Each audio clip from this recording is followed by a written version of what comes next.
The Out There channel. Please sub and share.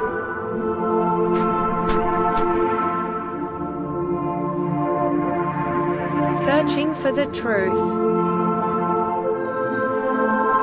UFOs, aliens, greys and ufology. Real images, real stories, real videos, real cases, researched and investigated by professionals in the field and cutting-edge discoveries. Multiple witnesses, abduction accounts brought to you by Team The Out There channel.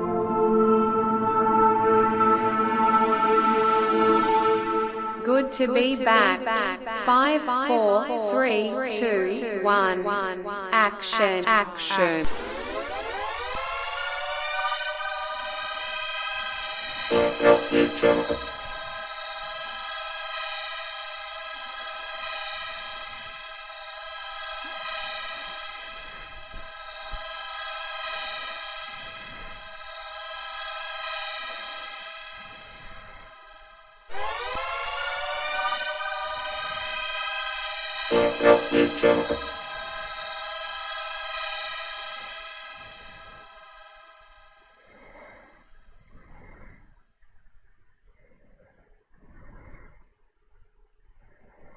Okay, I think it's working. It looks like Google have been mucking around again.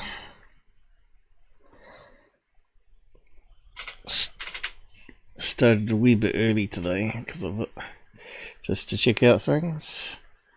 So we're back at the desktop, I hope. I hope everyone's good out there. I've been a bit crook this morning. I think it's probably because I took a pain med on an empty stomach. Looks like they've changed something here, but hopefully it won't affect us. Okay, what have we got?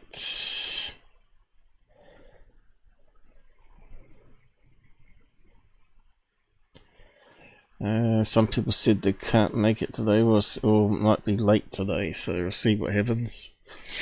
We don't get many people showing up anyway. But yeah, that's the way it goes in ufology.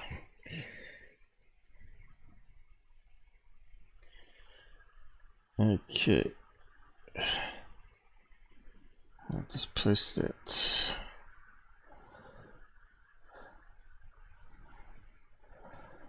I don't think I've seen the gifts yet on YouTube, even though it's the 1st of February here.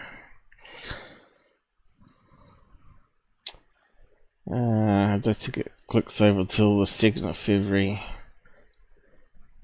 So I'll probably do it next week if I don't forget.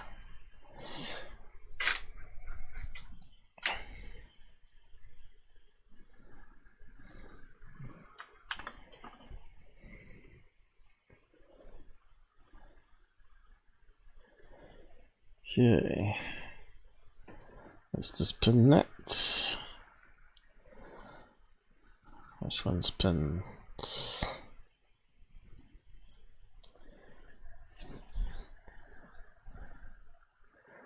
How's it going out there on Fields?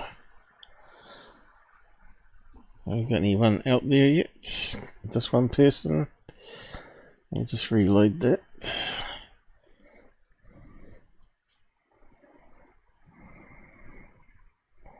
So he's 3 now. Okay, last thing, pins. Yeah, okay.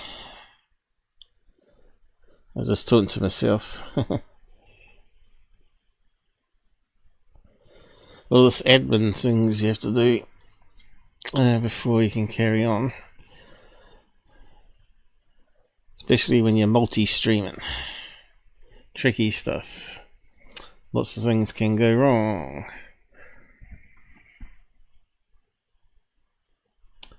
Yeah. Okay. Better get in the mood. Good to be back, people.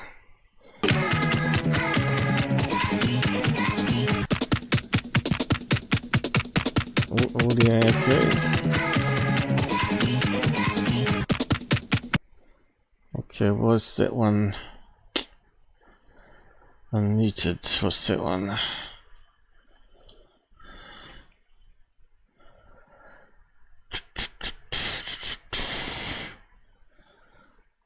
Did it sound like it had any weirdness there?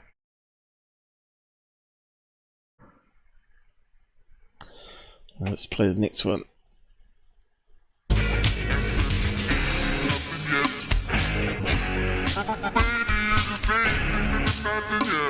Sounds alright. Hey, Michael King. How's it sounding?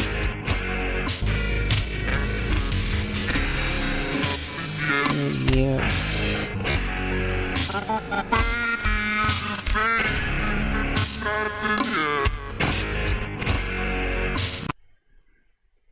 You certainly wouldn't if you've been following Corbell for the only UFO news out there. You certainly ain't seen nothing yet. Just garbage, it really is. So yeah, what do we got going down here? Let's see if that magnifier's working. I won't try the glasses just yet because it can give you a strange head. Hey, not yo-yo. I'm here. Are you here? What are you doing here? You said you weren't going to make it. Liz. Okay. Good to be back. You see, you get addicted. You get addicted to the Out There channel.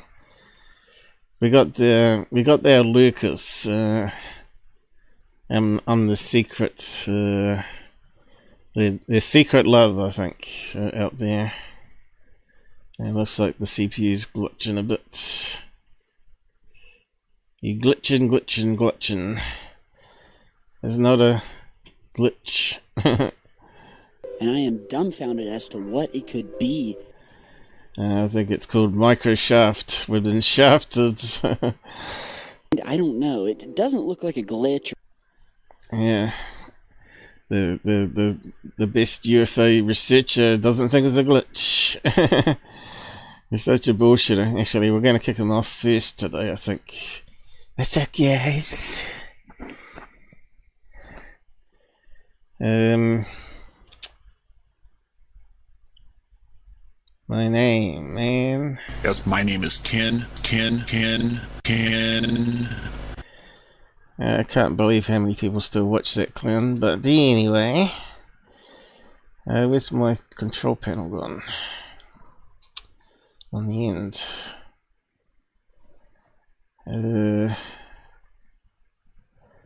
We'll just play that one, I think.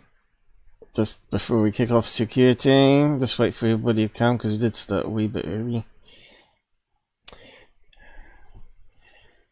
And I am dumb, and I am dumb, and I am dumb, and I am dumb, and I am dumb. Hey, yes, my name is Ken, and I work as an astronomer and a scientist for a government agency. That is all that I can say at this time. Yes, my name is Ken. And his fans were so stupid scientist for a government agency. that I didn't know he faked voices before AI kicked in. My name is Dr. Eric Norton, and I have worked as an outside consultant for the NSA and NASA for going on 12 years now. The funny thing is AI can do it better than he can. My name is Dr. Eric Norton, and I have worked as an outside consultant for the NSA and NASA for going on 12 years now. The date is June 29th, 2008, 6:32 p.m. I'm creating this message to let... The date is June 29th, 2008, 6:32 p.m. Tyler, you funny boy. This message to let... Yes, my name is Ken. Yes, my name is Ken. Yes, my name is Ken. Yes, my name is Ken. Yes, my name is Ken. Yes, my name is Ken. Yes, my name is Ken. Disinformation artist, or team disinformation artist. It sure is. Today's even more funny. So we'll just go over that in a minute. Yep. I'll be listening on my way to the movie. What movie are we talking about? Movie.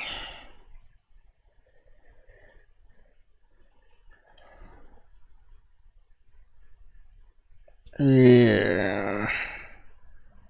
I'm only here for a few minutes. Oh! Go to watch while you're at work. So, what movie are you going to see? What's worth going to movies for? Trump. What's that? Melania, whoever her name is. I see the left have lost their minds. They're trashing LA ICE headquarters at the moment. I read on X. Just the same as the old deal, Black Lives Matters, right? More violence there than ever in Jan 6 nonsense, right?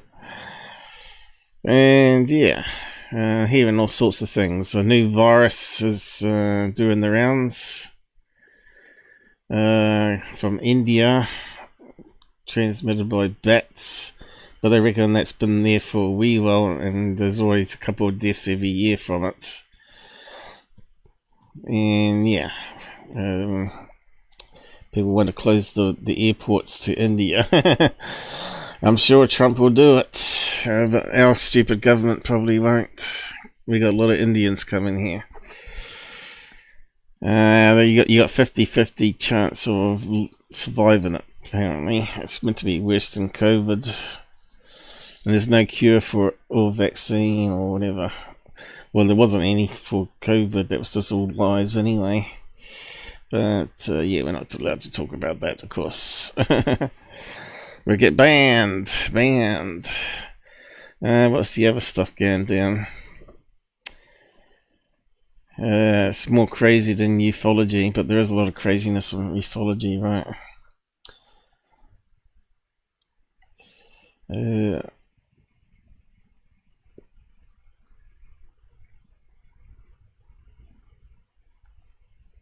I haven't played that one for a while. F-Bomb 1. When Guests swore, I used to play that one. Does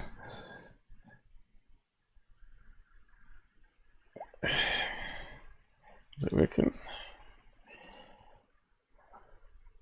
Can't see it.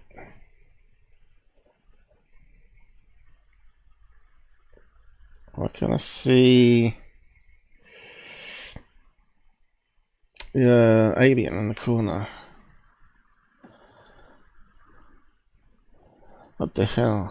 Alright. It's only strange with the window sizes are going with the admin panel on YouTube. It's crazy. Okay, let me see. Does it work? Oh. Can't push the wrong button now.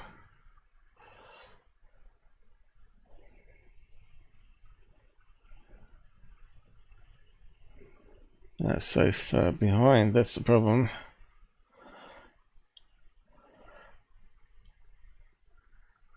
Okay, let's see it on the screen. Alright, it's come up now. Doing a dump.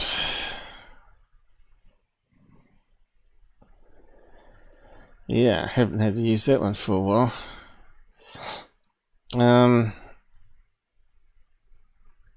UFO one.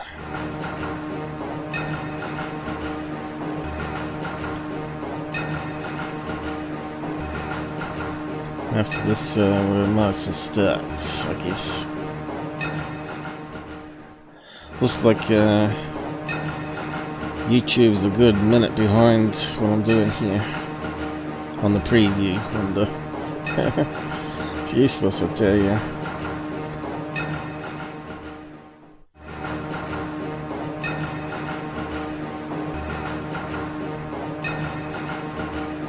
It's gonna nuke.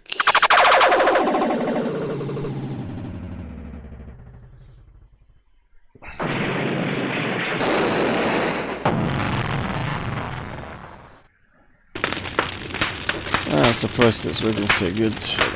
Anyway. Enough fun. Okay, into it now.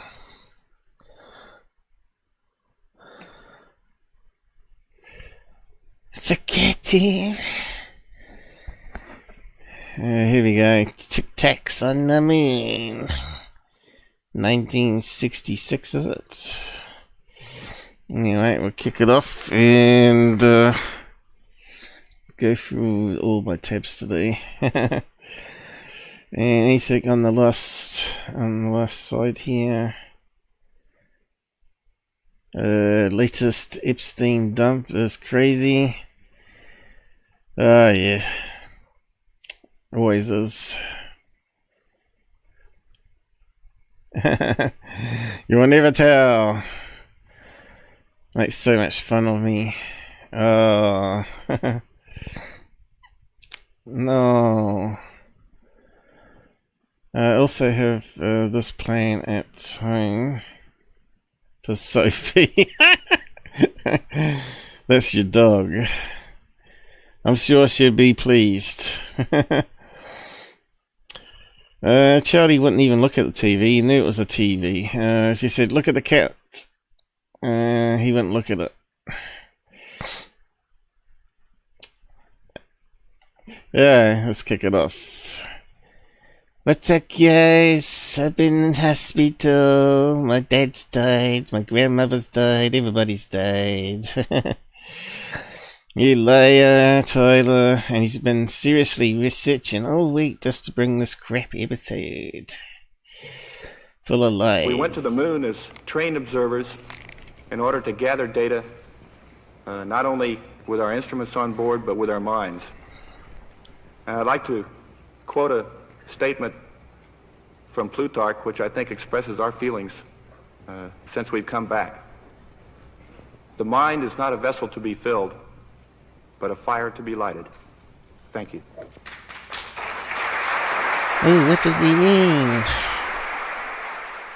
It was NASA code.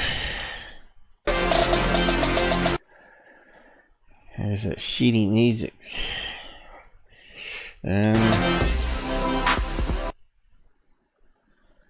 god. Should I mute it? Skim it. What's up, guys? Hey, what's up, guys? Tyler here with Secureteam, and today I want to show you something Tyler, I'm just having a shit at the moment, but I'm playing at the same time. Directly out of the Apollo moon mission program that is totally mind-blowing and mind-boggling to me, and it really took... It doesn't take much to boggle his mind. Took me quite a lot of time to discover, and I think once you guys see it, you'll understand why I wanted to post a video on it, because this is one... You know, if I saw this on a serious UFO channel that he's putting up right now, I'd probably be unsubbing straight away. It just shows how stupid the people that follow him. I think most of those people that follow him probably are big fans of Stranger Things, you know. The main lead actor on there believed in flat earth, so I think the kids of that generation are easily nanny stated and fed little lies, and they believe it, you know. They don't trust anyone that's older than 25, because that's when Tyler started his channel, wasn't it? About 25. Now he's a millionaire from you suckers. One of those cases where the story isn't just what you're looking at. Oh look, no stars. And what's the reason for no stars, people? I wonder if actually we can actually see it on that one there. Sometimes you can boost up the contrast and just see some stars. I forgot about the pitch bender thing. It's still on there. Should have some fun with that. I don't know if it still works though, because everything keeps changing. Okay, we can amp up the brightness and we can start to see stuff.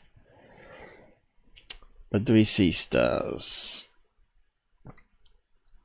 I certainly see a lot of video compression, right? Don't necessarily see any stars. Turn back that, turn up that. Let's see, that makes it a bit darker. Oh look! Look! There's a glass dome! Didn't see that before. Alright. God, look at that, he totally missed that one. But are they taking it through a window on the capsule? Yes. So could that be simply a reflection? There's something strange going down here at the moment. I can't quite see what's there. But we can't see any stars, right? But how hard it was to even... Can't see any stars. Let's see, magnifier's playing up a bit. Let's get that started. We might be able to see one if we're lucky. And the reason is because the cameras were set up with exposure for daytime footage. And not nighttime footage. As you know, you got to let more light into the sensor. In their case, negative. To be able to pick up any light source on the negative and then process it later. Yeah, we can zoom in now. Yes. So you can see again, that looks like reflections. I see. Can't see any stars. That's because it's being taken through a window. Find it in the first place. And now he's gone to his megapixel image. So, as we know, it doesn't look as good once I take away my brightness, does it? Has he dimmed it? It doesn't look right. He must have dimmed it, surely. Let's see. Yeah, he's So the dimmed image it. that you're seeing here comes from Apollo 15, one of NASA's most... 15. In fact, it looks overexposed now, if anything. Because it has that chalky, what do you call it, like talc powder. It got everywhere, basically, and it's also electrostatic, right? I think it used to get all on their clothes, and it's really hard to get it off. And of course it's very reflective too.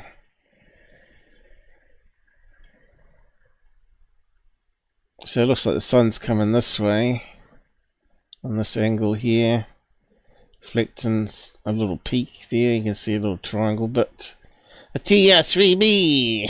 No, it's not going to be that. But yeah, we'll just keep going with it. Scientifically intensive lunar missions, flown in 1971, unlike earlier Apollo we got to give a history lesson. flights. Apollo 15 spent an extended period in lunar orbit and was equipped with... Okay, no stars, right?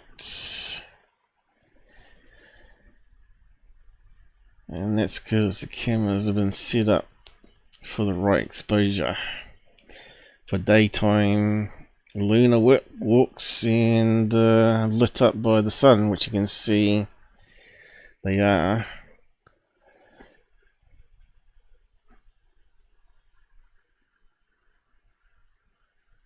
You can see, overexpose it really. Sometimes you can see some stars, but we are being filmed through a window, which makes it a bit tricky because of reflections. And when they're on the moon's surface, they got dust, and that talc dust that kicks up as well. And it gets on this camera lens in all sorts of nasty places. But like sand between your toes on a beach. It gets in other places too. Oh, we meted him. Moon surface for geological study. The frame you're looking at here is known as AS15-M-0598. Oh, that's giving off too much information then. That means we can debunk it. It's actually giving off the image name.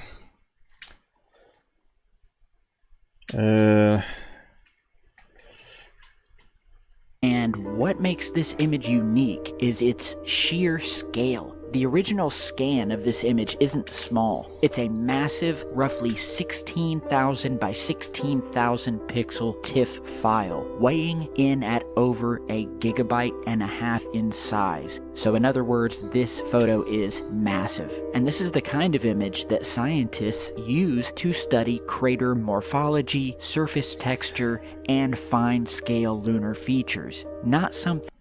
So what's 15,000 by 15,000 pixels? That gives you the megapixels, of course.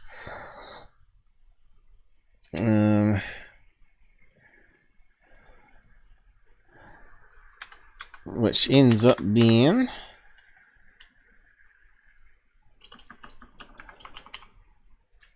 a obviously 4:3 image because it's not wider that direction than that direction, makes it a square. And that makes it 225 megapixels back in that time. Okay. We're just getting up there now. On specialized cameras, it is. What is... What's the current megapixel camera?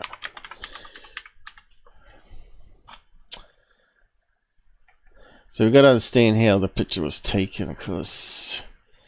Alright, we haven't quite got there yet. It's still 150 megapixels, which is quite a lot. Considering we started off at 3 megapixel cameras, or less. Back in when I got my camera in 1998.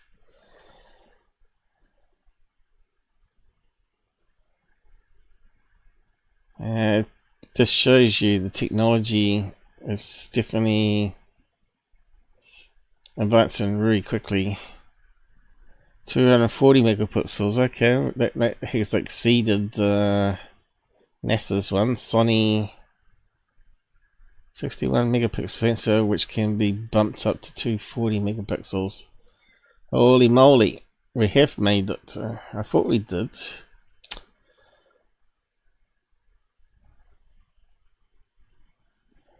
So that means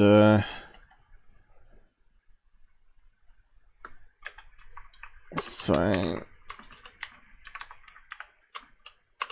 We'll have a fairly big one. 2026.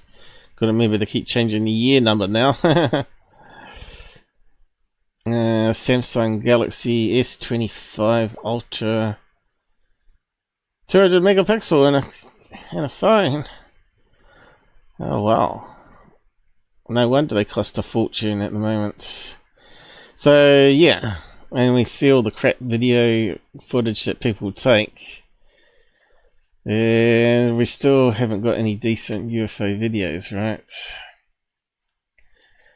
And I suspect no matter how good the technology gets, it's probably always going to be the case because aliens can mess up the phone quite easily.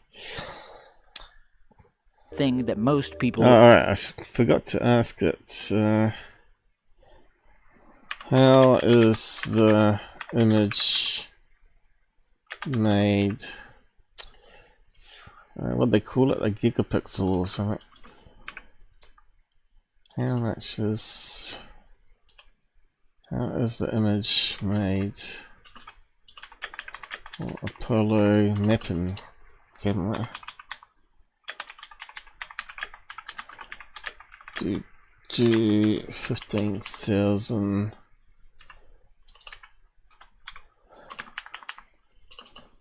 I've got a feeling it still might be stitching, or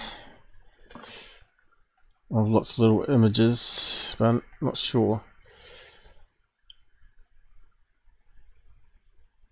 Mapping computers were not created digitally in space, but rather by high-resolution optical scanning of originally 5-inch photographic film negative decades after the mission. Okay, this is where the problem is. When you scan in negatives and digitizing them, that's when you get dust, scratches, and lint and hairs and all sorts of things. The mapping camera system flown on Apollo 15, 16, 17 used analog film which possesses a much higher information density than 1970s digital sensors. Okay, so it's a fairly big film, 5-inch by 5-inch. And so 5 inches of film negative can get us 15,000, I guess. 76 millimeter lens. That's fairly big, isn't it?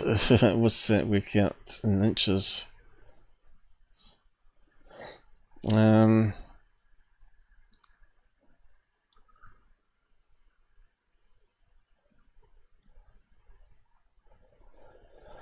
The film is scanned at 200 pixels per millimeter.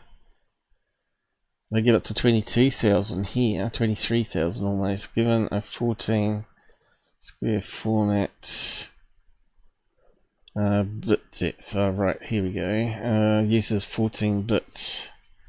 There's your 15,000. Oh no, that's colours. Shades of grey. Of course, now we use 32, isn't it? Double that for colour.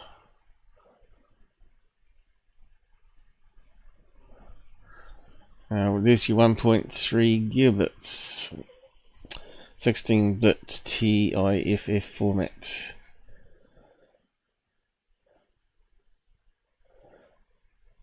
So this one's not stitched together then. I just double checked this. So it's not stitched image. So that should be less errors, I would say. Unless they had problems and overlaid various negatives, I guess, images to fix spots on it. Correct. Each thing. Continuous frame. Okay, so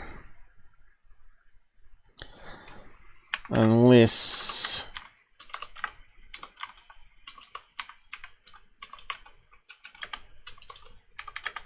they needed 2 negatives to fix a lighting issue or some damage. I suppose they could make a good image from 2. Let's see what comes back on that.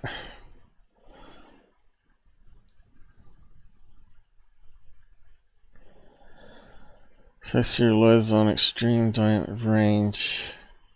Yeah, but surely if they had 2 images of the same region,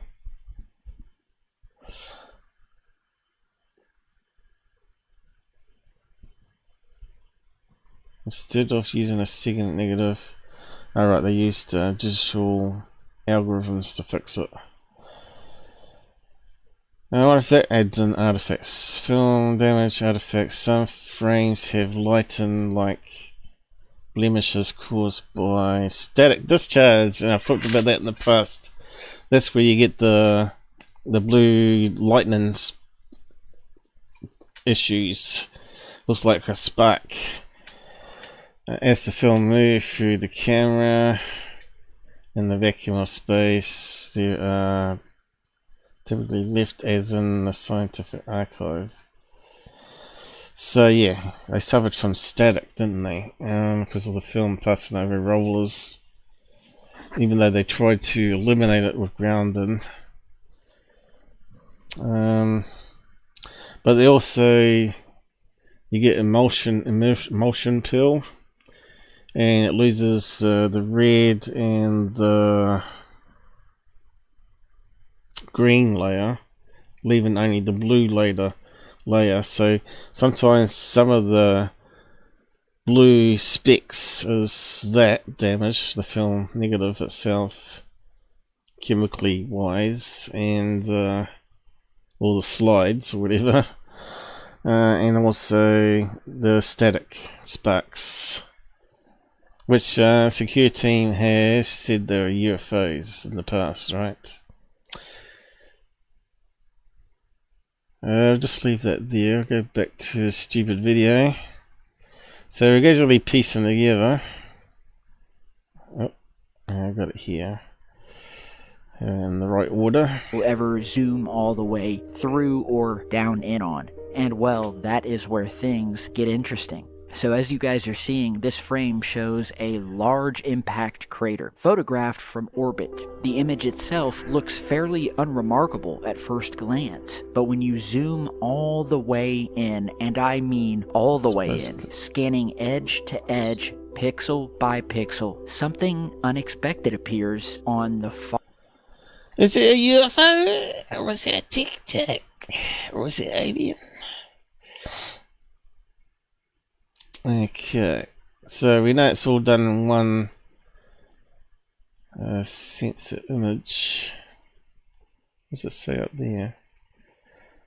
Okay, it's got some information there through the software. Far right edge. Right edge. We're just seeing if there's any other anomalies as he's doing it, because he normally misses other ones that are around it. Of this image, roughly halfway down. Now, I think he wouldn't have done this research himself. Someone would have found it and he would have been told about it, and he'll make a lies that he was searching it and did all the hard work when he stole it, basically. Down the frame, sitting inside of a small crater. We're getting down the pixel level, almost. And also note how the craters don't look terribly great still. how far I am zooming down to find this thing. I had to zoom all the way in till I couldn't any further. And what do we find sitting in said crater? As you're seeing now, it's a small but very distinct elongated UFO. And so what do you think it is, guys? It's a fairly well illuminated UFO if it's illuminated. And we can see here the talc powder is illuminated on the surface of that outside of the crater, that direction. More so than this direction here. And it doesn't look like the same color white for the brightness white here. You think if that's above the surface, if it was a UFO above the surface, you'd expect it to be as white as the sun reflecting the white on this side. And it's actually a few shades below. Seems to be more in that thing. So, and it doesn't look symmetrical, does it? Looks like it's thin at this end, usually gets fatter. Like a needle, like an arrowhead. And it's all fuzzy edges. I would expect that to be further up above the surface, casting a shadow even, right? So where's the shadow?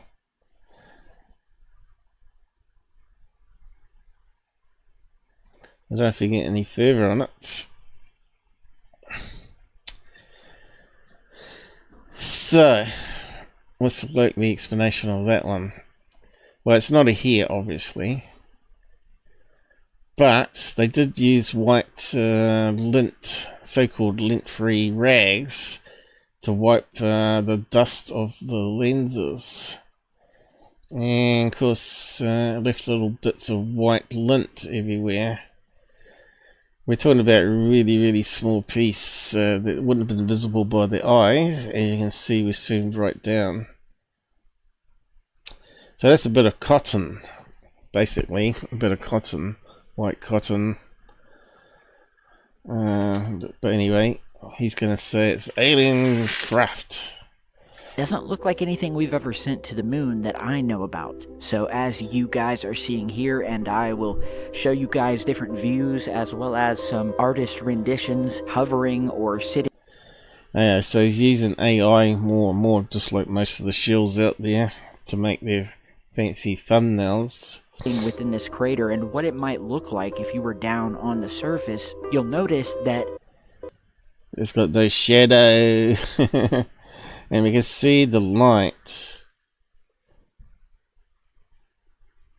before we actually zoom right down was hidden towards this way. Remember I talked about the triangle peak, so we know the sun was coming from this direction, so that's why this is lit up more. So this should be lit up, and there should be a shadow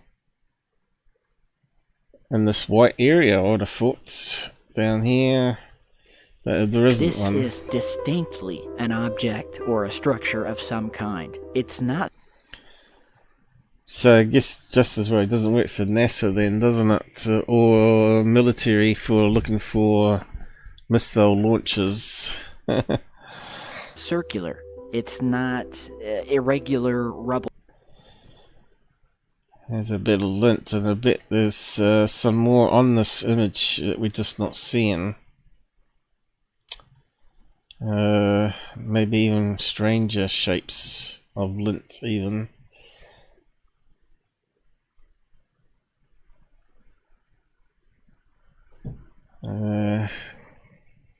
Could be a bit there.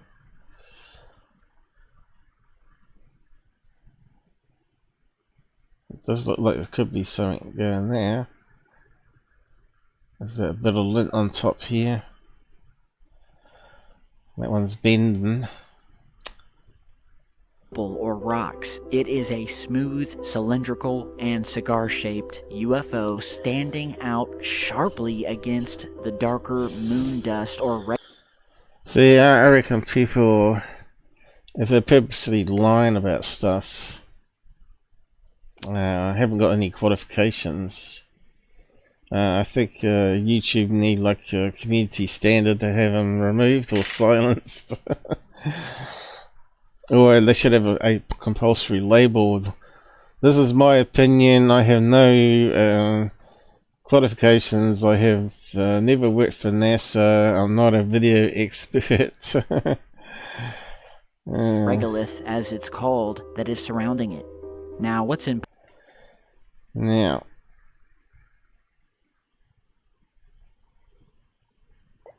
is there anything else that looks abnormal? In fact, I'd say that looks less blurry, which means it's got to be above the negative. Doesn't it? It looks sharper detail. And because we know it's a bit fluffy on the edges, so that's why it's all sort of fluffy edges on it. It still looks like something could be there, right? Another piece of lint going in a funny direction. Important here, as I briefly mentioned earlier, is how this UFO was found on our moon, which, again, and I can't stress this enough every time I discuss it, is an enigma in and of itself, from how it was created, how it even got into orbit around... Enigma. Yeah. We'll run that through AI in a minute. Planet Earth, the fact that there are no other moons in our entire solar system like our moon, and just all of the totally crazy, insane UFO footage, imagery, and activity that we've discovered A bit of ice breaking off on the outside of the module there. Happening on it, and this image here is no exception. This UFO here, it wasn't highlighted by NASA, obviously. You know, it wasn't pointed. It wasn't, obviously. What's the nice craters there? I think that might be just artifact because he's rotated it. We didn't see those before.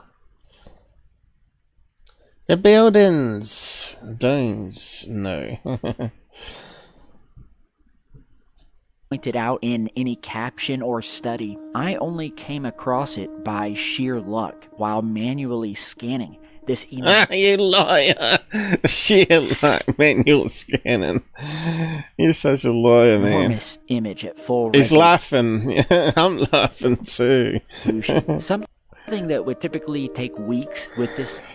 I was just laying on the beach scanning through NASA images to make a show for you guys. Size of image, which raises the obvious question, how many people have ever actually looked at this image this closely?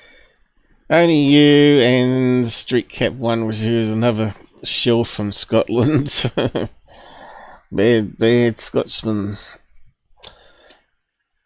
And of course, we got that stupid guy from South Africa. What's his name? Gene. He's also looking at megapixel images and finding strange edges and things because it's a lot of crystallized rock that shears, but like rock on Earth where it forms straight lines like triangle cuts. But anyway, he started with less subs than I did. Now he's up to, is it 10,000 or 100,000? I think it might have been 100,000 followers. It's ridiculous, you know, the amount of shit. You put up shit like this, you have all those Stranger Things fans watching along. Because I'm really surprised I haven't seen this anywhere else. But then again, I am a die-hard lunar anomaly hunter, so who knows? You're such a loony, that's for sure.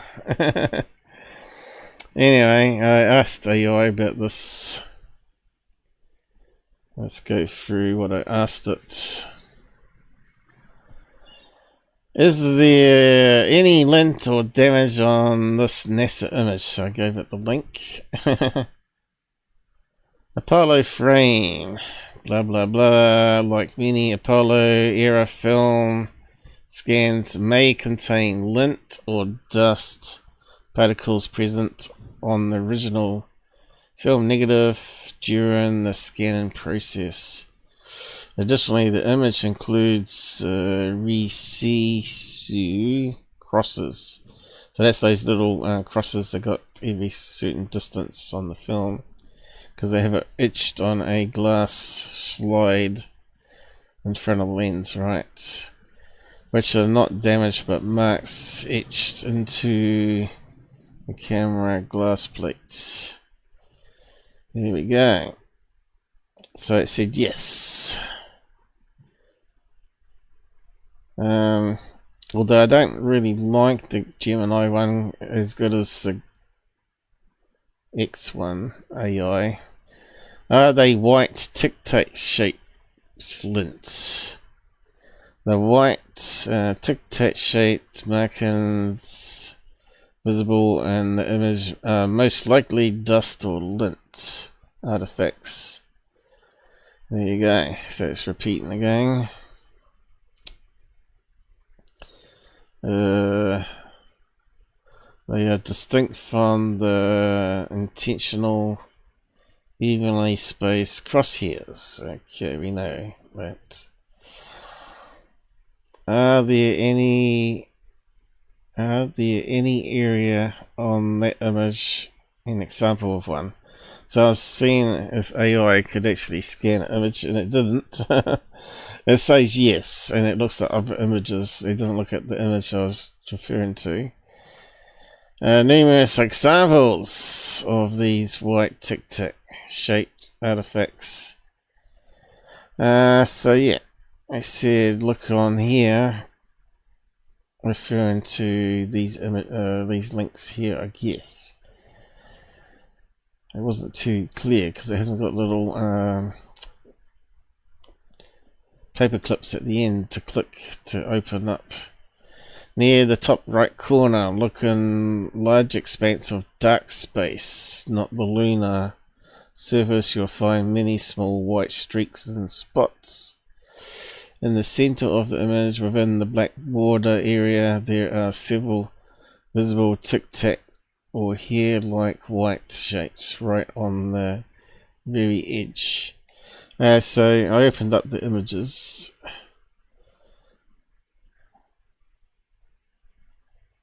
And oddly enough, it goes to these two locations. So I'm not sure if it's talking about this here. But yeah, you'd have to zoom down. It would be easier.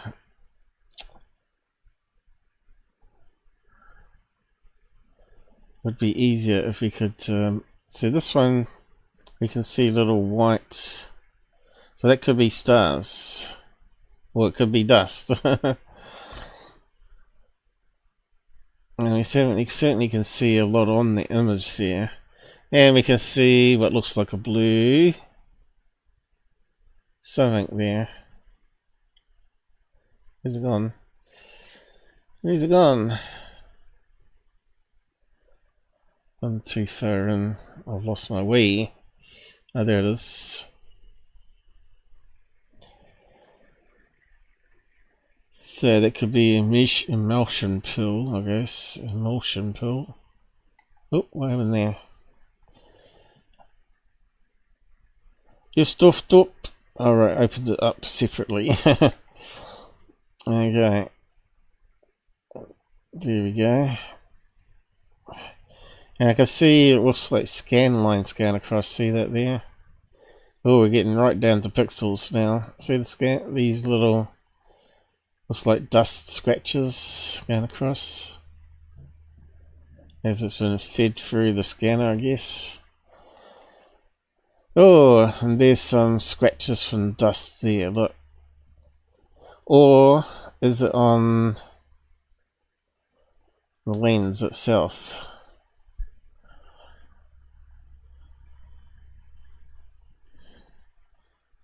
So this goes to show what dust do. There's a cross. We can see one of the fine crosses.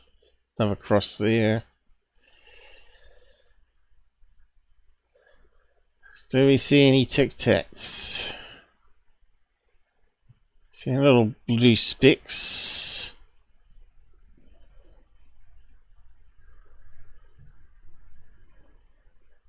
And I see lots of little blue specks. Suspect that's damage. If it was one big bright blue sort of like a sparkle effect, we could say that was electrostatic discharge. Well, these ones look like peeling. Ah, there's a cross. Scratches. Can't really see Tic Tacs though, but we can see a lot of other things. Alright. Got something going there, but looks like one of these things here.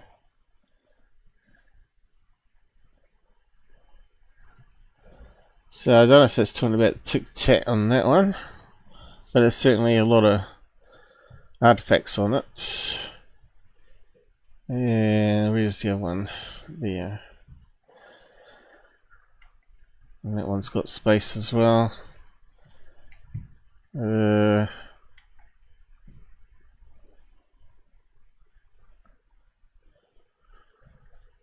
Looks like it's similar to what his is.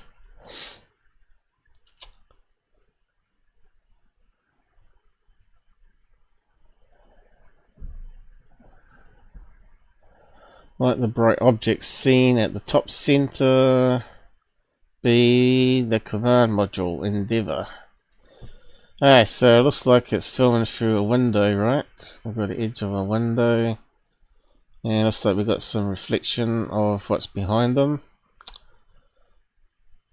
And looks like that could be the command module up there. It won't let me zoom in. I said, well, command module. And it doesn't look blue, does it? Where's it gone?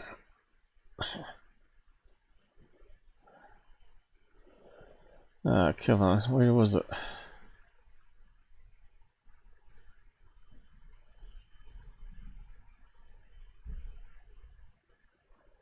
Should have been here somewhere.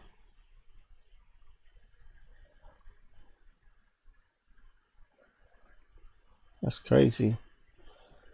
I have to zoom back out. Should have been there. Oh, there it is. We got you now, I got you. Okay. Yeah, it's just 4 pixels.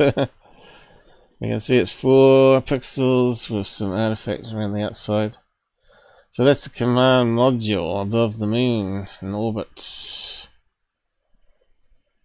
And the lunar lander must be going down here, is it? Is that what they're saying here? Lunar surface.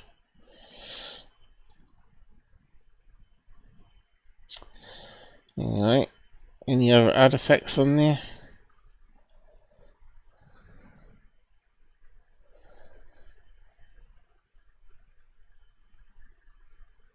Can't see any lint.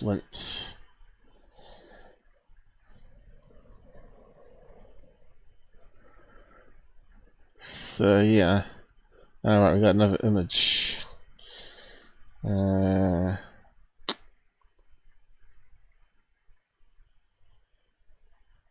Okay, so spaceman.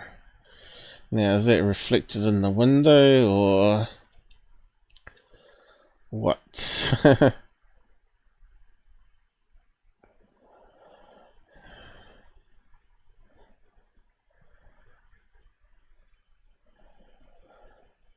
don't know, is it reflection? It must be. Not sure.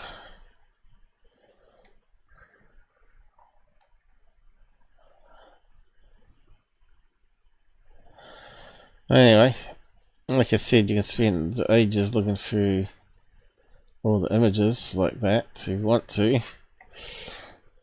But yeah, I don't see Tic Tac according to the AI there. Maybe you did.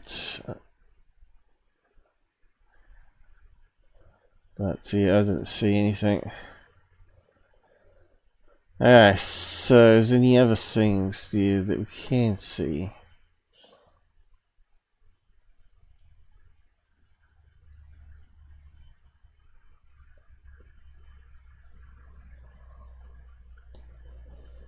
Not really. You can see there's a sort of like a redness there.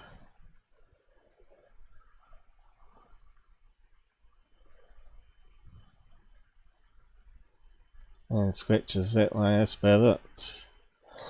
Anyway, it's just ridiculous doing episodes like that.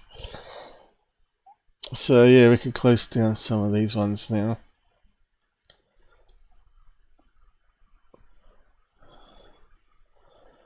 What was that one at the end here? Oh right, I accidentally opened it, didn't I? No, we don't need to open at the moment. I don't think there was anything else.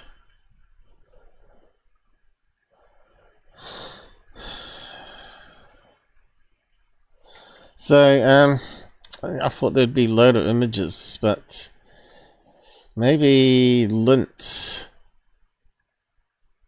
is very minimal and there's not enough images with lint on them. Maybe that's why it's hard to find. But anyway, I think we're done with Secureteam. Damage. It also doesn't match the shape or texture of surrounding rocks or That's because it's a piece of lint, you dickhead. Crater debris. And as you guys have seen in this artist AI rendition that I created, placing a similar white cigar. How come it's evenly symmetric there and it doesn't taper off? Shaped form at ground level inside a... He didn't do that. AI would have done that. He means Gemini probably did it for him. Crater and notice it's got a shadow as well. The AI did a better job. Imagined what it might look like if I was just standing on the moon or hovering right above it. It becomes clear just how out of place this object would be if it were truly physical, which I don't believe people, believe this bullshit. Can't be that stupid out there, can you? I guess they can be. Yeah, he's got some other bits here, let's see. our moon and the artist for decades. This also isn't happening in isolation, and if you're new to the channel, you will want to check out any number of the hundreds of past videos I have. Yeah, which I've debunked most of them too in the past.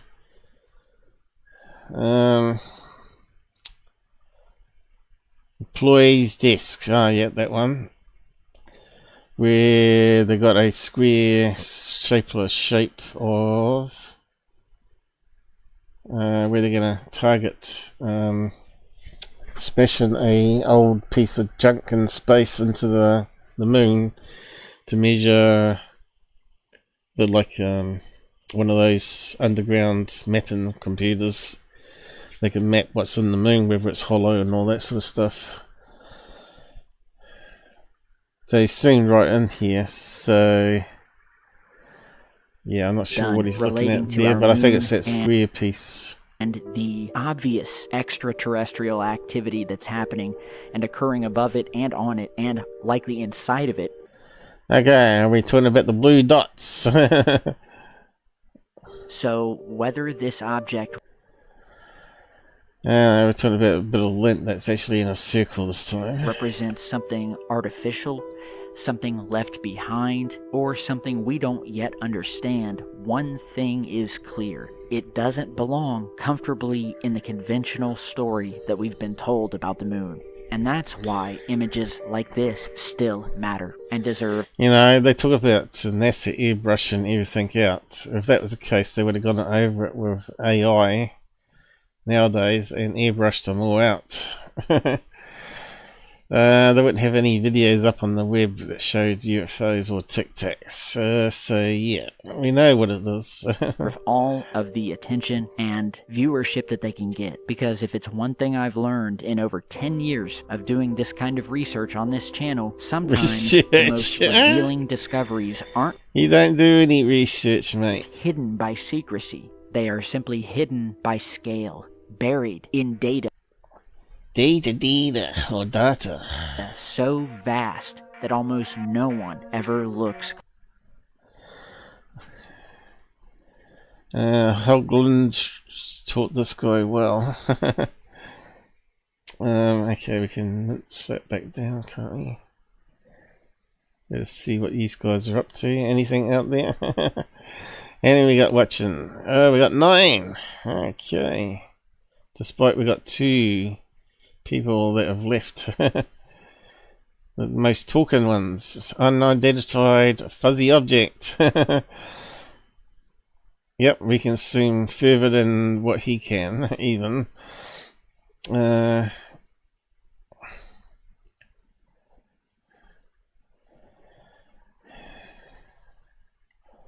Yeah, so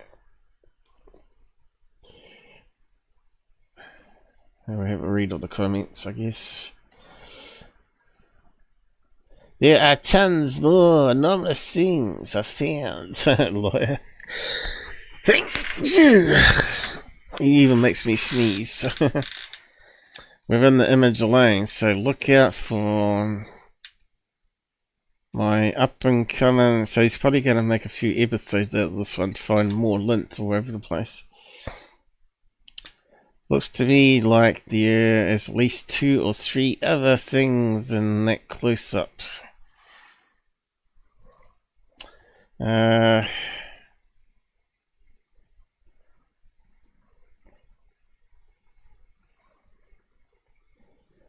you go, they're trying to find the artifacts in the image now. It's literally the only channel I have notifications set for. I wonder if they feel embarrassed when they get older. Nice catch. Not only moon images, even on old photos from Mars.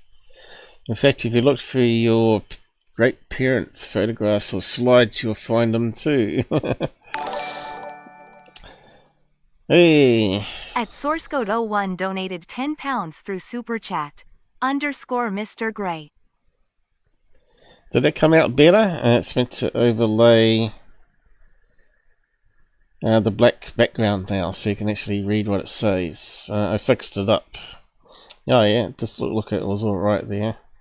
I have to go to my processing window to see what it looks like, because I don't see what you guys see.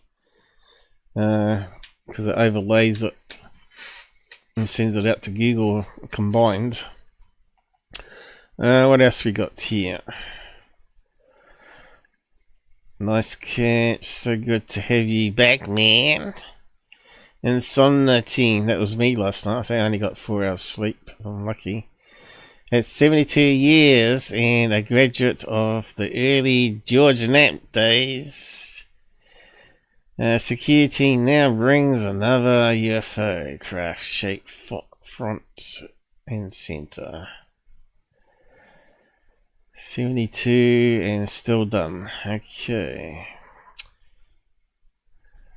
You can see a structure with a square peg just at 3 o'clock. Okay, if we click on that, it should take us straight to it, shouldn't it? Which, again, and I can't stress this square enough every peg. time I discuss. Is he talking about that? 3 o'clock.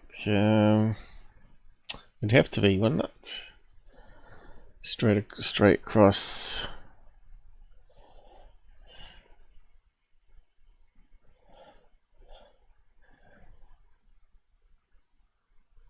Yeah, it looks like another piece of lint there, doesn't it? There's another one there, look. They are correct. It looks like another bit of lint. And this one's casting a shadow.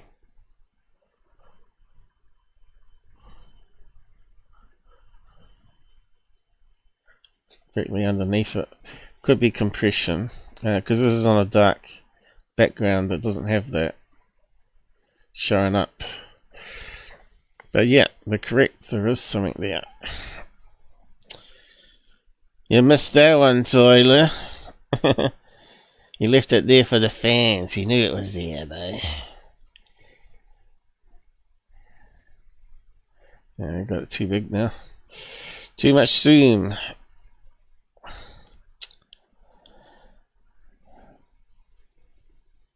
Looking at these blurry images, though, does my eyes in. Love seeing more. Keep it up.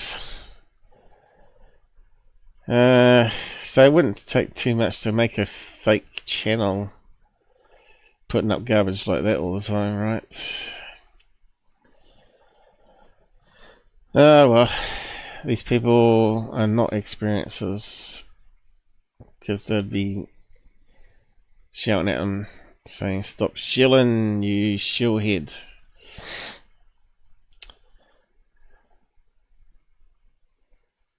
Anyway, looks like it's all pretty much the same.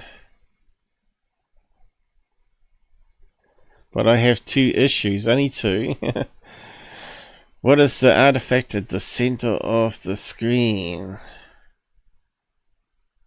Timestamp. Let's click on that then, let's have a look. The most revealing discoveries aren't hidden by secret. Oh, there. Isn't it the one we just looked at, though? Oh, no, there's another one. Oh, no, it's the same one because he rotated it, isn't it?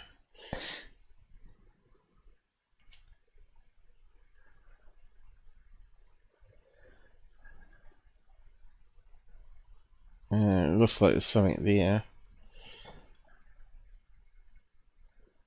But I don't know, it could be the edge of the crater. It's a bit hard to tell sometimes.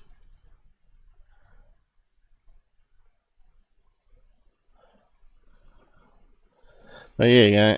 There's lots of lint everywhere. Cigar UFOs, Tic Tacs. So you can see how he plans the episode. He goes for the trending topics, right? But he's failed here by not putting the word Tic Tac in the title.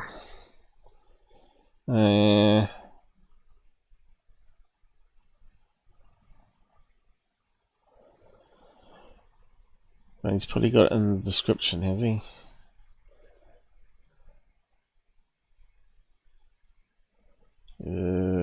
Let's see. Say cigar shape. It doesn't say Tic Tac. I think if he put Tic Tac, he'd probably get more views, right? But anyway, keywords do matter. Secureteam is done. Actually, we'll just check to see if there's any other ones. And we can move on to the next topic. No, that's it. And how many views? Only 107, so he's getting less and less again. Just hope that people are waking up. I think he's always going to have like a hardcore followers, even if it's 10,000. It's still going to be better than what I get. But it doesn't mean it's right, does it? Hey, Corbell. I suppose we could look at his one next. Yeah, okay. So I just have to read out what it's got here. George Knapp and I have obtained and are revealing for the first time. So they've probably got a whole stack of these crappy Navy videos, right, and photographs that they can leak out for up to 5 years probably or something. So when it dies down, they just release something new, right? Military film footage of multiple UAP officially documented and categorized within intelligence community investigations as orbs. Official destination of UAP was made by United States intelligence community and Department of War. This destination is currently maintained. Doesn't mean it's still top secret then, not released. So it comes from 2012 or 2012.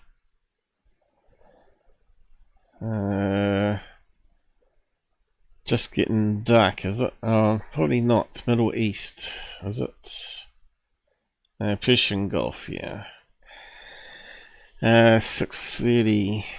Probably the sun's still up. Thermographic forward-looking FLIR. MQ-9 Reaper drone. Filmed by a platform operating under the direction of the United States Air Force. Objects were observed and actively tracked.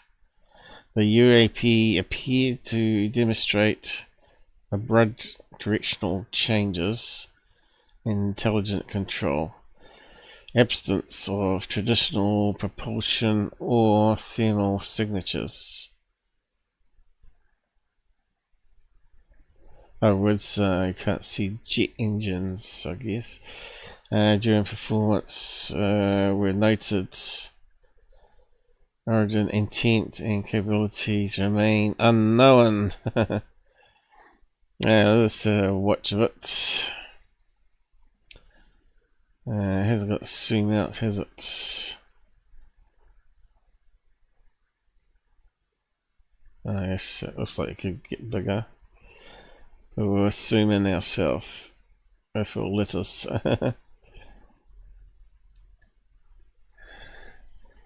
Okay, so let's move in the camera at the moment.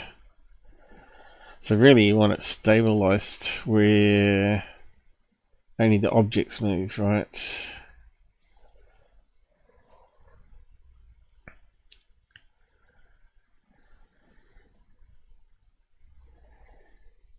Some noise then.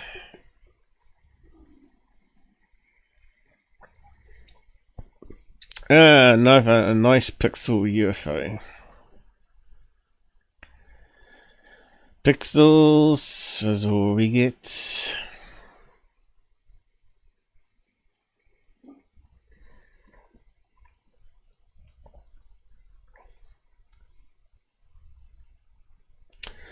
So, first of all, we got to go through the list, right? Rule out mundane stuff before we call these alien or UAPs in this case. Watch again.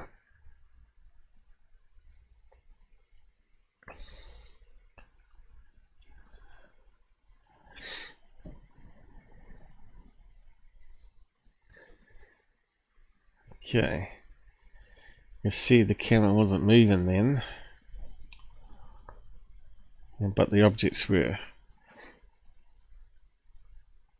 So we need to get rid of that parallax movement if we can.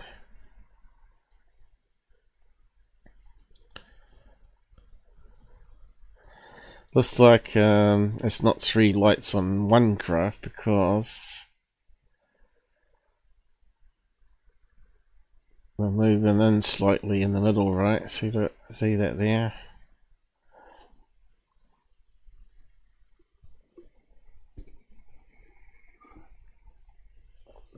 So that left one's moving, middle one's moving.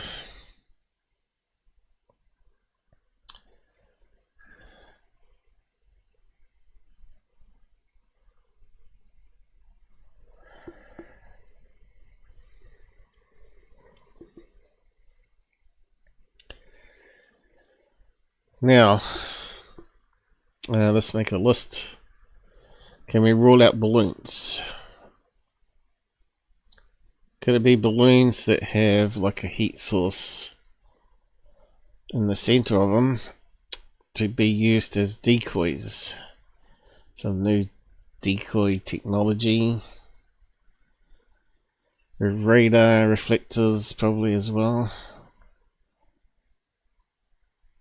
It's possible, but we ain't got enough detail.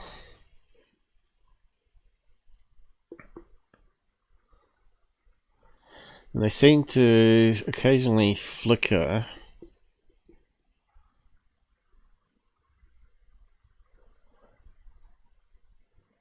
The problem is we still don't know what's artificial movement. So there's something here with the crosses moving. I guess there might be some new analysis done or whatever by other people out there that has stabilized it by now.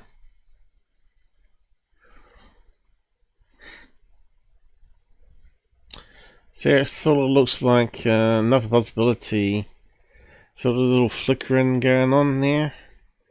And the way it's moving, it's almost like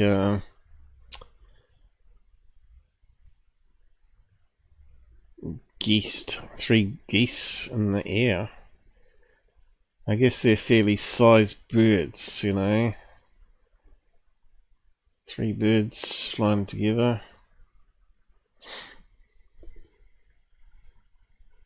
Do they have geese in that location? But I suppose they have some fairly large birds over that way. Let's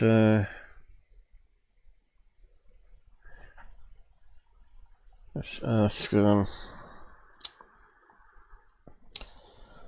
do they have geese in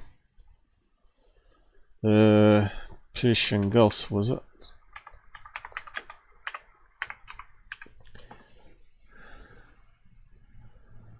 Probably typed it in wrong, have I? Yes! Various type of geese are found in Persian GULF. That was the location, wasn't it? I'll have to check.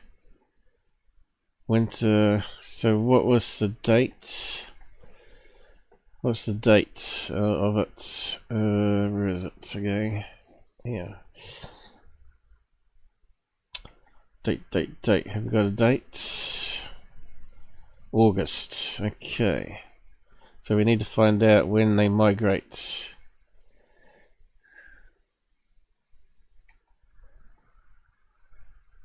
Let's go more.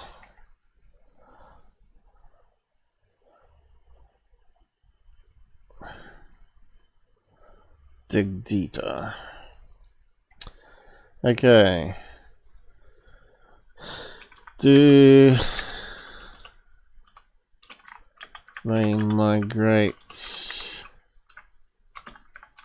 in Persian GULF? Just make sure. Oh, I spelled it wrong. No, still got it wrong. Oh shit, I don't know. Maybe it needs to be capitalized. Persian GULF in August.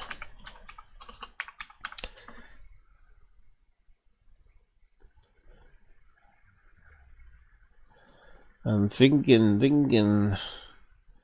definitely arrive in Persian. Well, August marks the beginning of the southward journey for the northern species. Geese are usually among the later migrants to reach the region. Arrival period, September and April.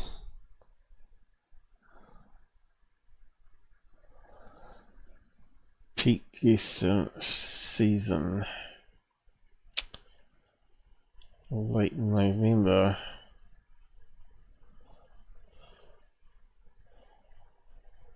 What you might see in August, if you see geese in Persian GULF in August, they're almost certain reticent populations rather than active migrations. Okay.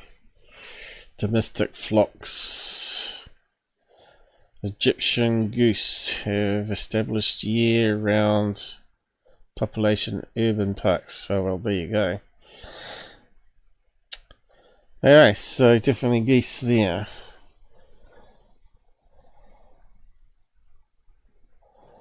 I wonder if we can find any.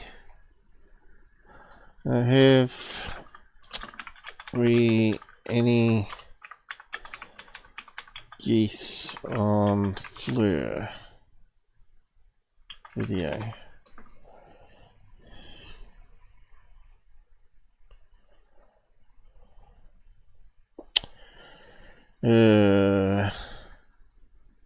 Scientific research.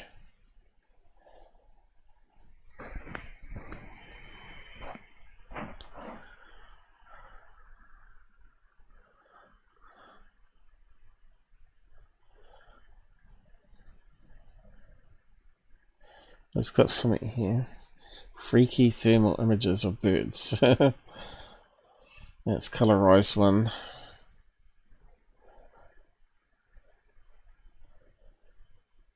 I suppose we could have a look. While their feathers are highly insulated, thermal cameras can still detect heat from their eyes, legs, and underwings. Heat contrast. Geese are endothermics, meaning they are much warmer than their surroundings. This makes their thermal signals stand out brightly, especially during the early morning or cold winter days. Okay. That means there'd be a bright white dot. Let's have a look at this. We're doing research. Live research. Oh, what's that just come down?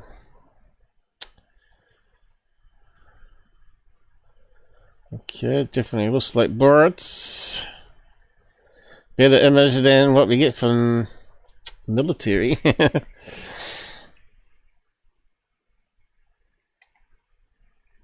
I suppose that's about all we got.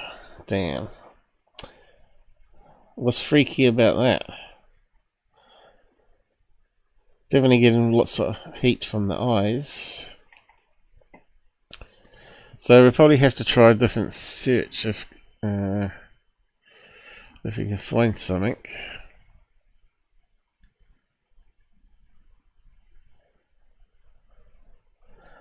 Let's try Geese on FLIR.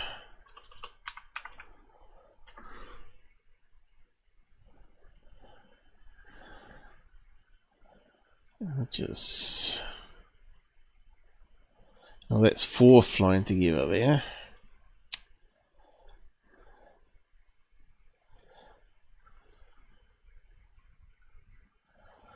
One, 2, 3, 4, 5, 6, 7 there.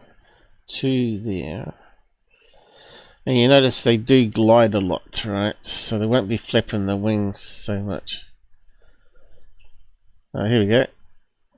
But we got it the other way around, where the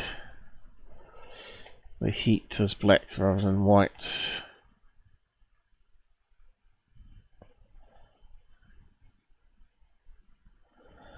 And it's still better than the Navy footage sideways.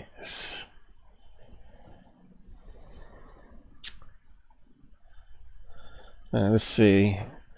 We're looking at that pixel range on the military one though. And you can see this slight flickering. Shame it's not inverted. We'll keep looking. There might be something out there.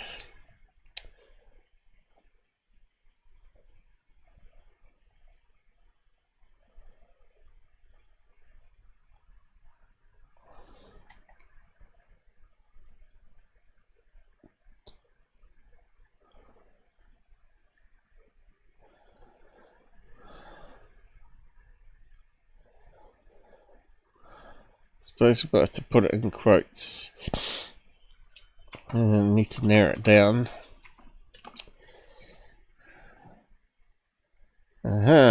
So we've got white ones here. That looks more military grade. Military, they got the best cameras in the world.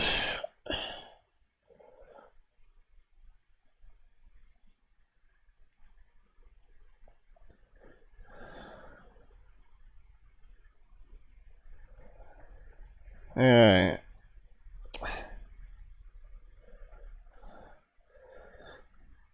That's definitely looking more military there, but even that looks better than what we're getting.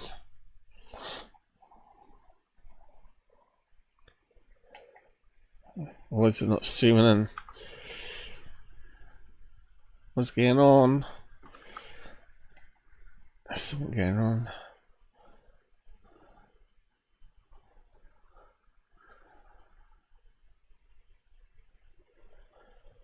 Oh God. You'd think it would be easy to find some examples, wouldn't you?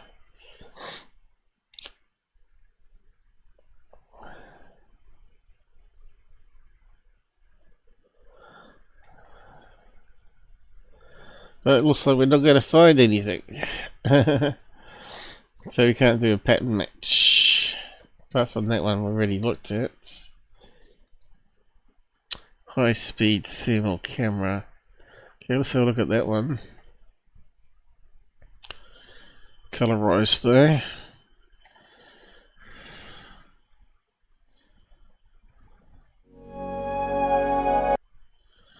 Oh great, nice music. It looks like it's high speed means it's got slow motion capabilities. So you can see the wings going up and down. That's way better quality than anything on military. Yep, definitely looks like birds there.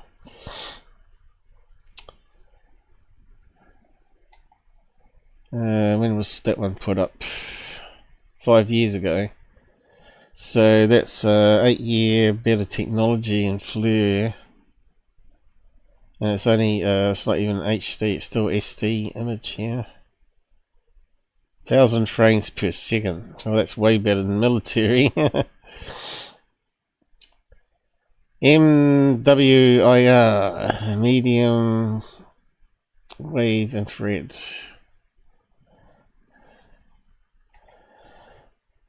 Okay, let's keep looking. Anything else? Bats through the lens of thermal imaging. Okay, let's have a look at bats. Could it be 3 bats?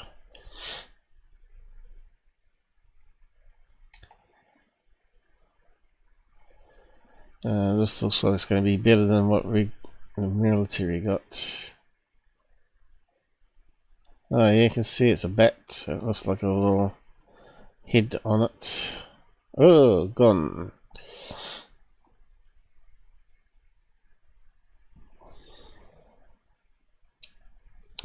And we can see the flapping wings. No, I ain't got time for that, man. No, I ain't got time. I try to be given food because I was sick. I didn't eat anything. Yeah, it's a bit hard to eat and talk at the same time, though, man.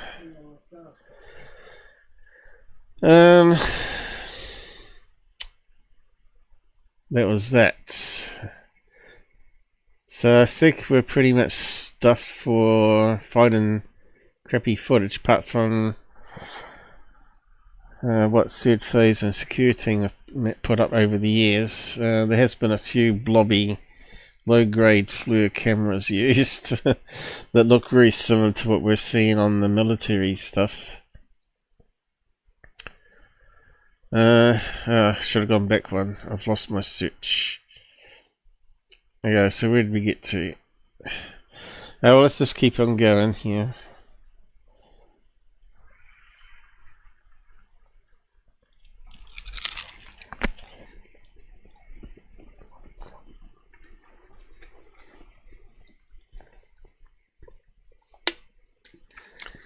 So I said another crap leak by Corbell. I love pixels, sickening, isn't it? You think by now these drones would have better than a Nikon P1000 times 100 optical. As we know, the Nimitz 2004 had a TV mode as well as a FLIR mode. So we know they're able to do optical as well as thermal and switch between it. They probably do, but they use disinformation agents to muddy the water, so when their black planes used, they can say, don't know, it's orbs. Anyone else see flapping bird wings? Not at that pixel level, but he zoomed in for us, so that's good. Let's have a look.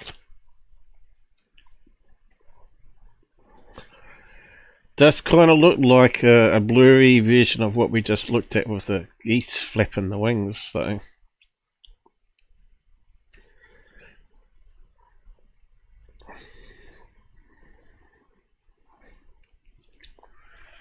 I'll have to get another bite of the sandwich.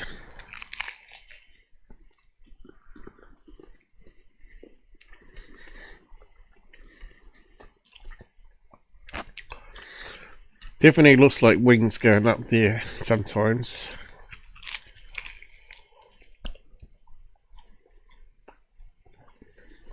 Well, a load of compression artifacts, right?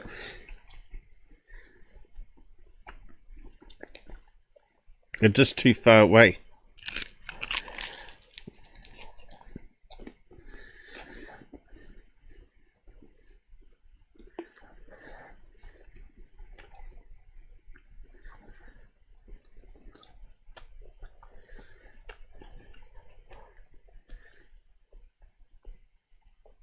I'm still thinking 3 geese.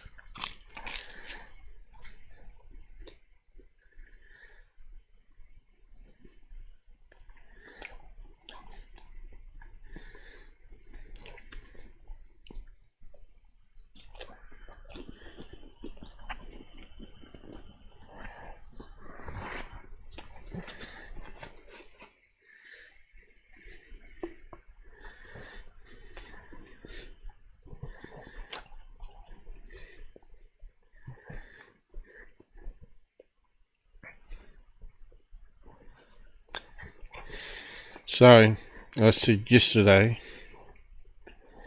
looks like geese.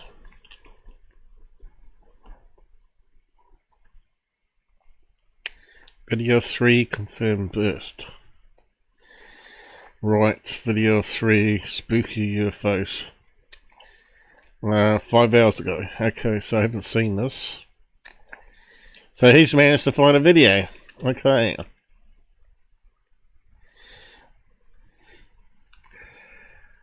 And even that's better than the military one. And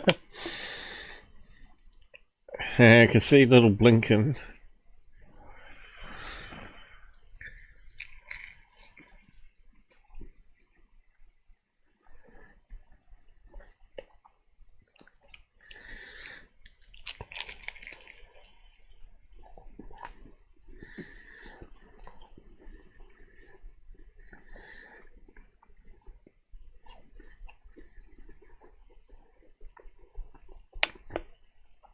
I wouldn't say it's an absolute match because they haven't got the size right.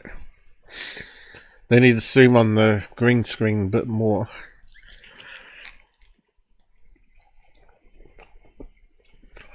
But you can see it definitely is flapping. They know it's birds.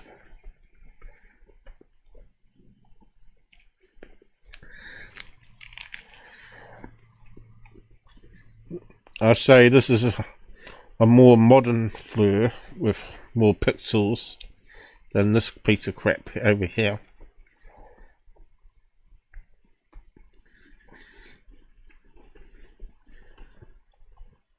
You can see how they move around slightly.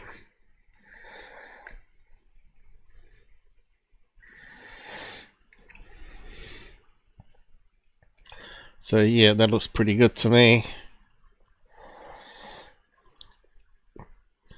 I just need to zoom in more on that one, so let's just do that now.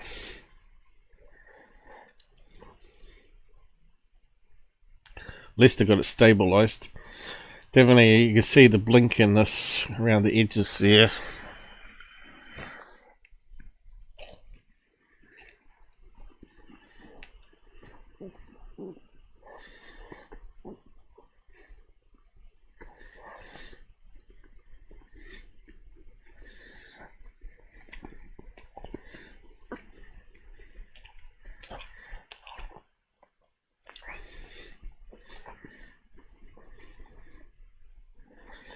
Okay, other people are saying the same.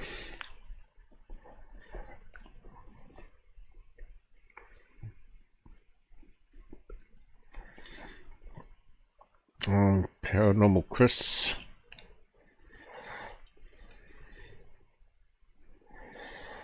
TR3B, if it was Secureteam.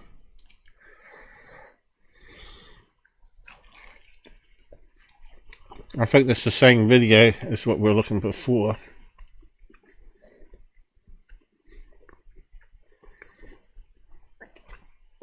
It's not stabilized though.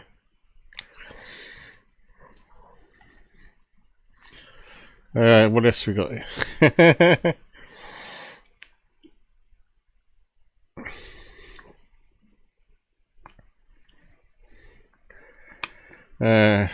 Leaked government labour stats. Leaked government UFO videos, congressional praise.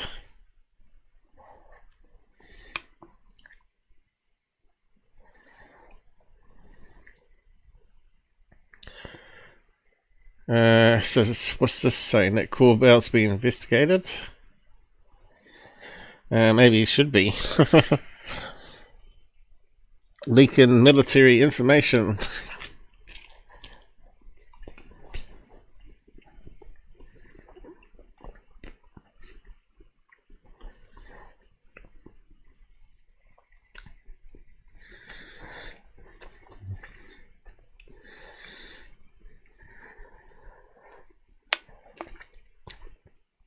The Hellfire UAP, no, it's nothing like it.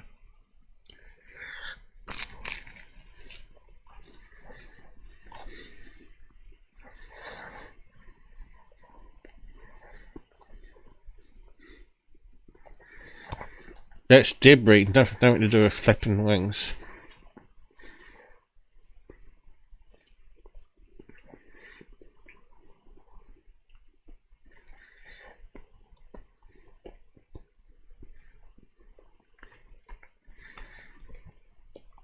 I don't see any flickering.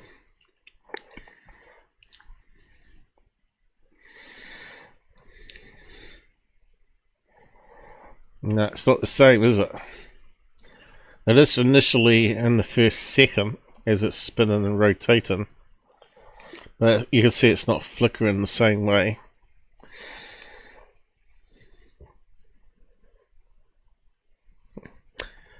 And it's got a black outer around the outside ones, so if you go here,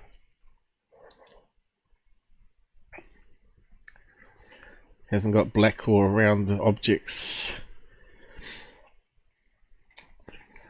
Anyway, I reckon it's birds. Anyone else? We're sick of bullshit. We certainly are.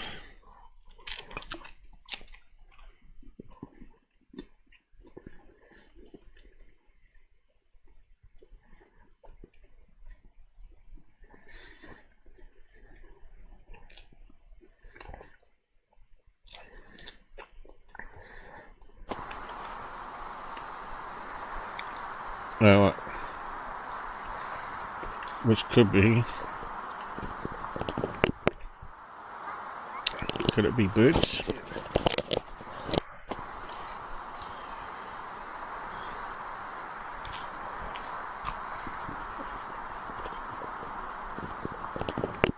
I think that's just a plane with lights underneath. Not moving independent, are they?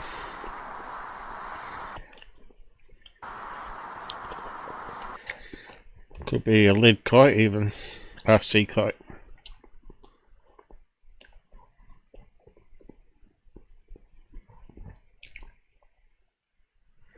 Ah, metabunks into it. Let's have a look.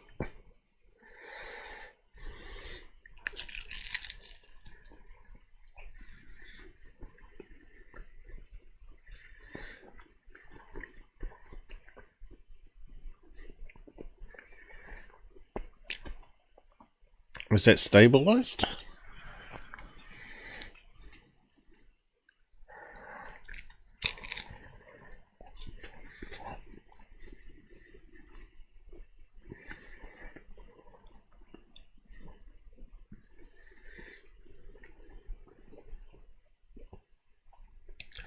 How could the military not know that's birds though?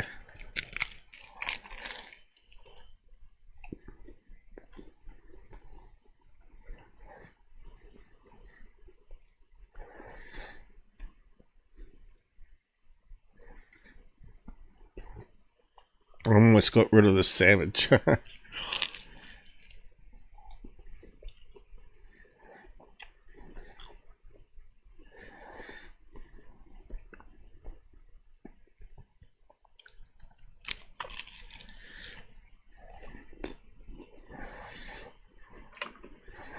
wouldn't say it's stabilized, is it?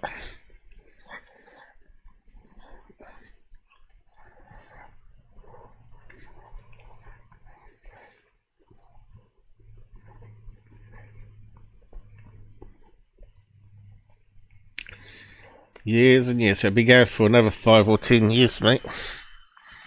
They'll milk it for as much money as they can.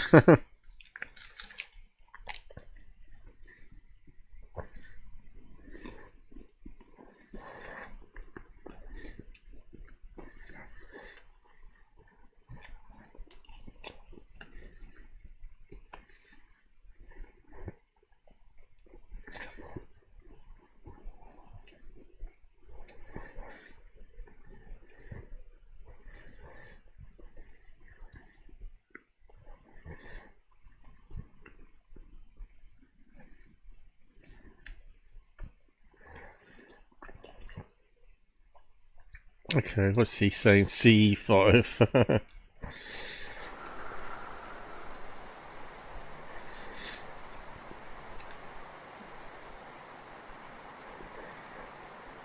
Oh, there. Looks like a flock of geese as well.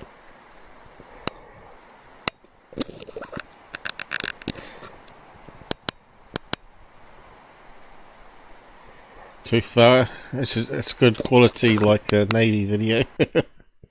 What a load of crap.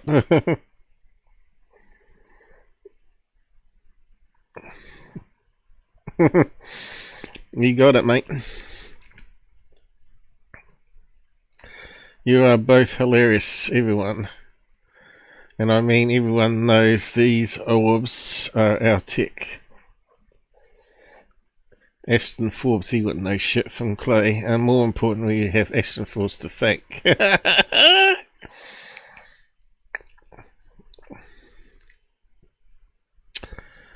Explain the details here.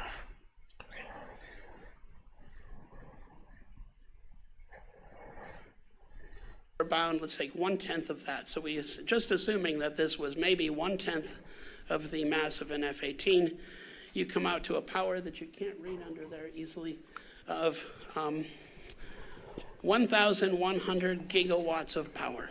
This is more than 10 times the total nuclear power output of the United States. Did I hear something?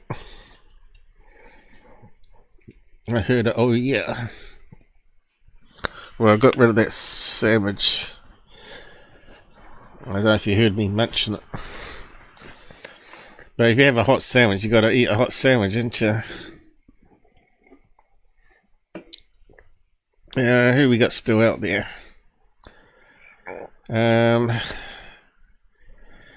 Liz. No, she ain't there. What's happened? £10. Yeah. What we got here? Looks good. What looks good?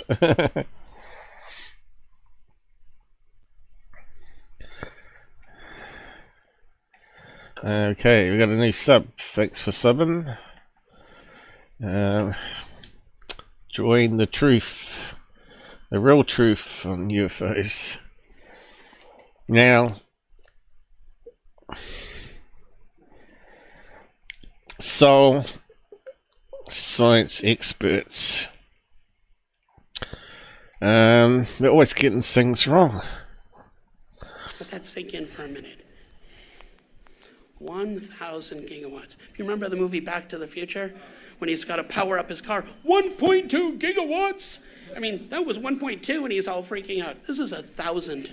This is one craft the size of an F-18. How does this happen? We don't know. This is where the anomaly is. This has been known for a long time. I'm not sure what he's doing there, but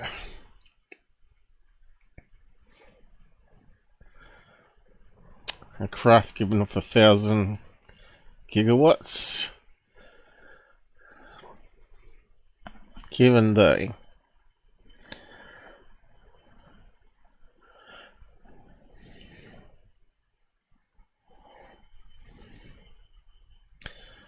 Power required to accelerate Tic Tac at 5,000 G. Oh yeah, they're working out. Because gravity's not enough, right? 1,000 kgs, the maximum power is. Of course, this is all assuming that they're not using mass reduction, like I've been saying for years, right? That if you reduce the mass of an object right down almost to nothing, like light, you can accelerate it at light speed. And then it gets away from this need of lots of energy. So they're still making assumptions here of the technology.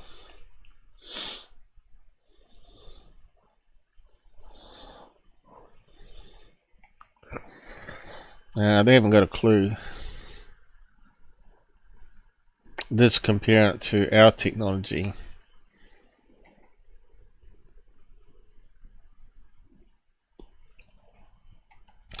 Now, I've talked about this before.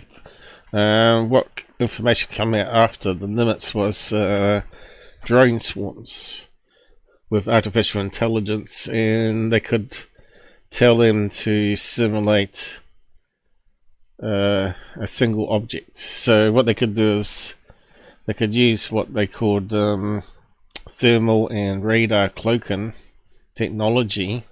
Can't remember what it was called. We have to go back in the past live shows to look it up. But if you had a whole line of 100 drones in a straight line, where only one is visible, where the others are cloaked down to sea level, and suddenly they blinked on and the top one blinks off, and it looks like it's like a LED strip light going downwards, and suddenly you got an object that looks like it's going downwards to see incredible speed, when it's actually a whole row of objects coming in and out of cloaking to try and fool the humans watching the radar sensors. Yeah, it may have been a DARPA experiment, right?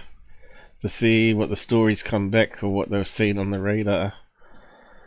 Thinking it was a craft moving at incredible speeds, when it could have been just a drone swarm using cloaking technology. Okay, that's another possibility, of course. We're bound, let's take 1/10 of that. So what else we got?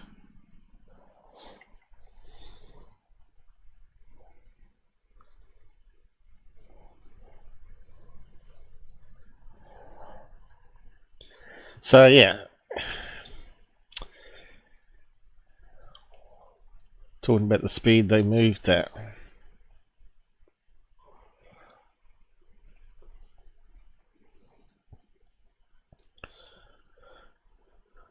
But we got no radar data to confirm what people were claiming they were seeing. So I don't know. It's kind of stupid talking about it if you ain't got all the information. People see things filmed from US military craft or near US military bases.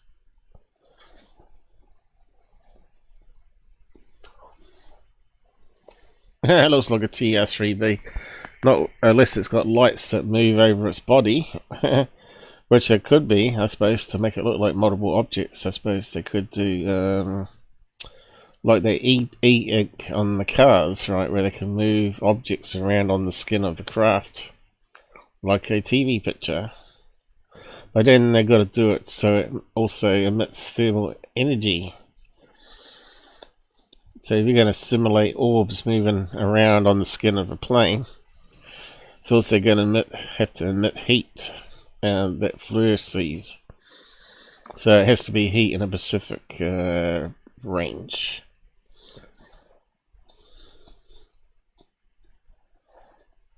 So what we can do is ask I shall have to open that window. Do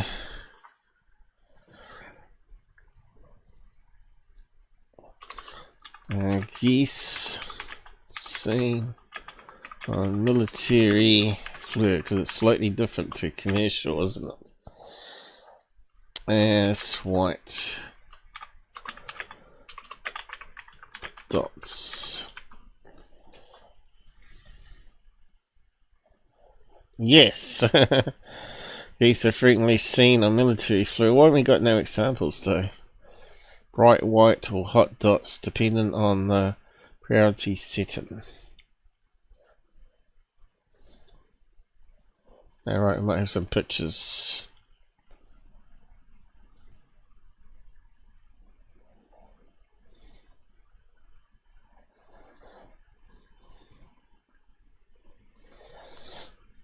Not really. Again, it's not military footage though.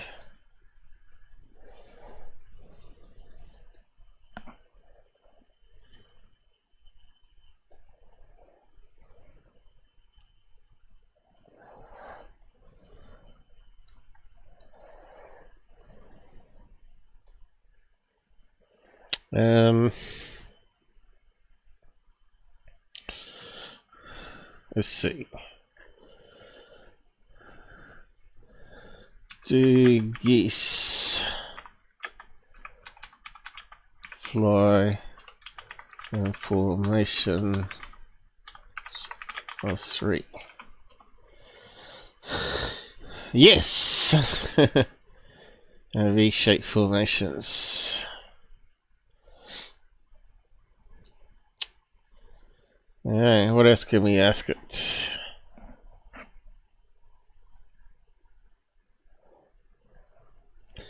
Let's see, it could be if geese been filmed by a Reaper drugs on FLIR. Okay, I may not have the information available. Based on available information, there are no public, declassified or widely shown instances of Reaper drones filming geese.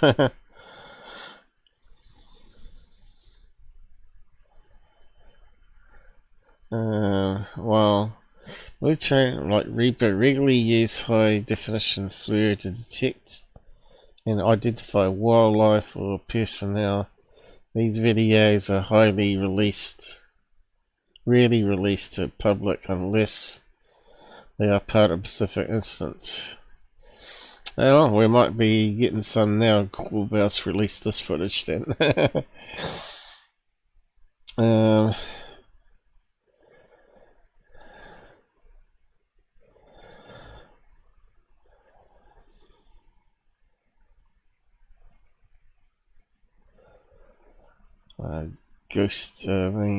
Like a ghost buster, laser drones and air cannons. So really, the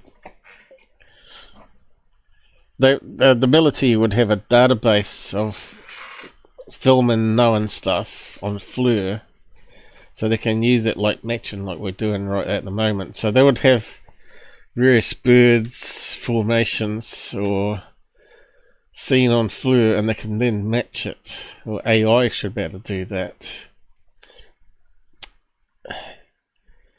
But maybe their database is incomplete. Maybe old technology, they didn't do that back then. But as I say, they would have it now. Film what a weather balloon looks like. Film what a Chinese spy balloon looks like. Blimp, gliders, jets, all the different jet designs, all in FLIR signatures, right? So yeah. So until we got access to that, we can only use consumer grade comparisons, which is what they're doing here. And it does look like geese.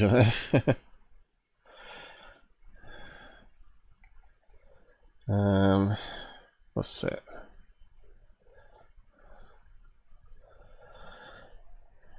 Some stupid graphic.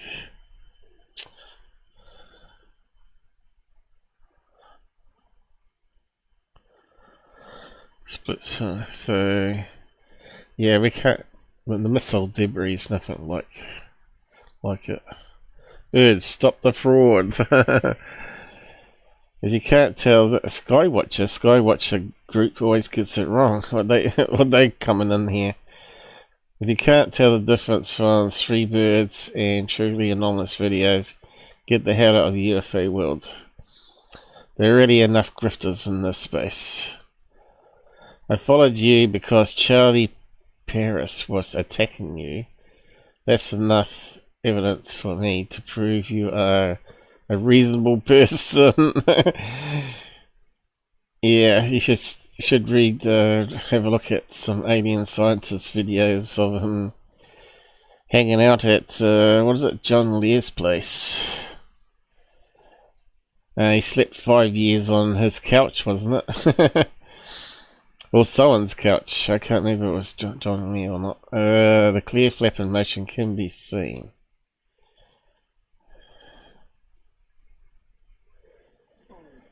It's using digital zoom, which is not what you should do, which reduces, yeah, exaggerates the apparent size.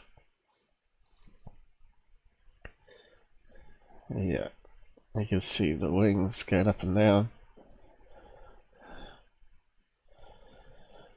And the compression artifacts, which are tricky, you can't get rid of them. I think we got that one solved. Okay, moving on. What do these guys think? I know nothing. I heard you eating, got me hungry. Sorry about that. You can't tell, mums. Mums always worry about you. But she might not be around for much longer, so we take what we can get, I guess. I think she's 86 now, 87, and Dad's 96, so... no, he's 87 and she's 81, I think. Yeah, that's right. So yeah, look at this. What a coward! Coward! I've been blocked by Mick West again. Damn. I don't stay unblocked for long, did I? Was it about a month before he's now blocked me again? He didn't like me replying to his stupid ice debunks and comments. But anyway, if you look at his channel now, it's just all about politics. There's hardly any UFO stuff on it. Anyway, hypocrites. So Skywatch signal this time. Mick West. An interesting and novel effect. They appear to be filming Venus around sunset. The car engine is on, and this is moving the camera in a cyclic pattern. Yeah, I'm not too sure on this one, which makes it look like Venus is flying in circles. See what you think about this one. I'm not sure if it's entirely a Venus here. I have to zoom in again. Maybe we've seen this before. I think we can hear the engine of the car in the background. What is that?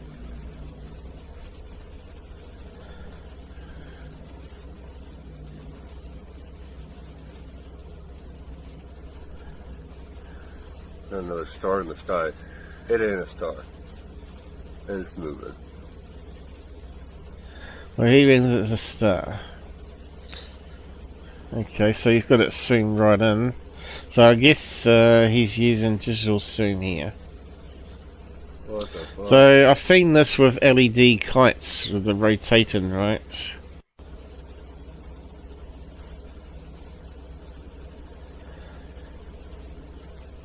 But he said it's definitely a star, so it's going to be an artifact with the digital zoom. And as you know, it tries to... If it's got an image that's sort of moving really finely left and right, and the CPUs in those phones is not super fast, it's going to have processing errors in it.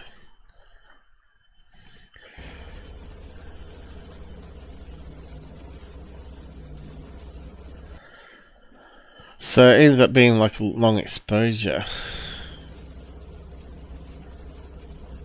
So there's a dot. And with this, we now got some information. We got some points of light here from, looks like a house. Another star in the sky. It ain't a star.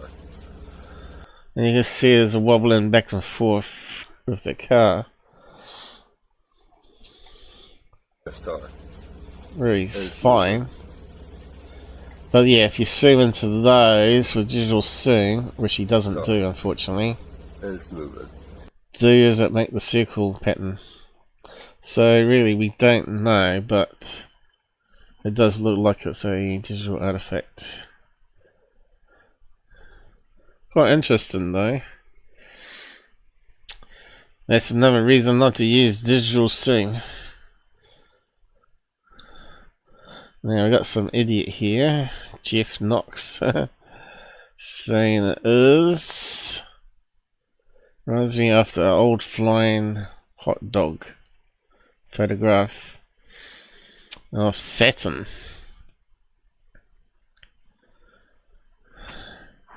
Isn't it just long exposure though? Overexposure and long exposure. And moving the camera at the same time. That's what that is. It's similar. Looks like he might be resting his hand or arm against the door. Yeah, I think Mick is right there. That makes sense. Good catch. But they haven't mentioned digital zoom.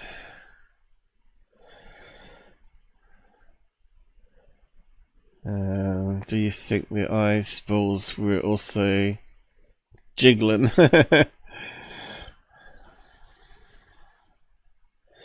Yeah, they had to be looking at the phone screen as they were zooming in. Strange effect, could it be a combination with the image stabilizer? Yep, that would be part of it. Part of the digital zoom and stabilizer. Maybe, which might account for the smoothness of the circling, yeah.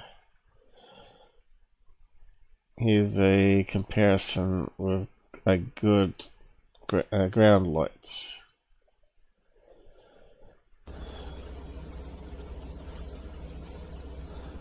Alright, he's cut the bit out in the middle. Yeah, so it's definitely going left and right.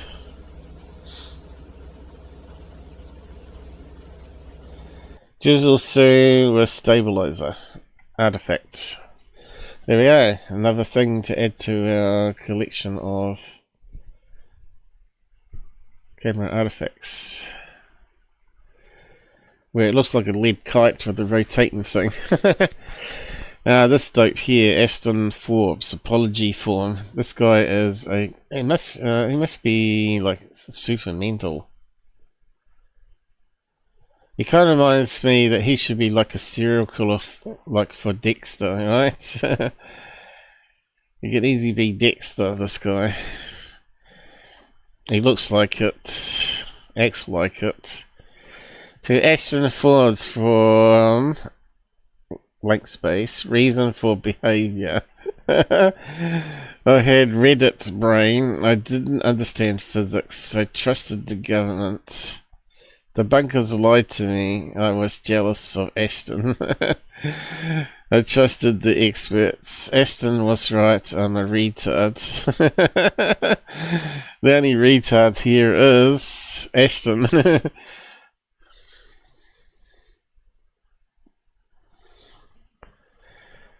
Okay.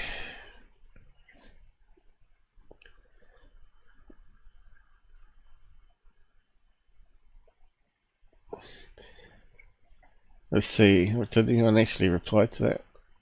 So he's posted it under that video with the orbs. Man, we just worked it out already. Ashton hasn't worked it out. How can we get to the message? Reply, is it?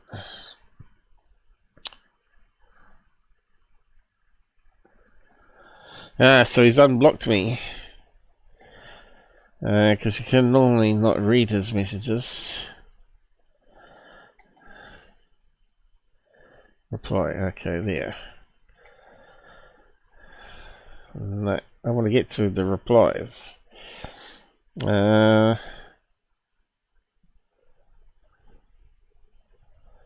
only got 3 replies. People don't care about him anymore.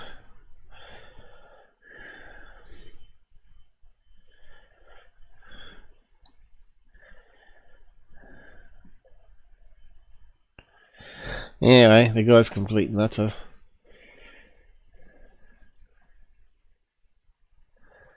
And moving on.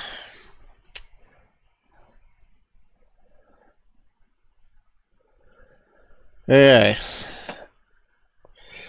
So,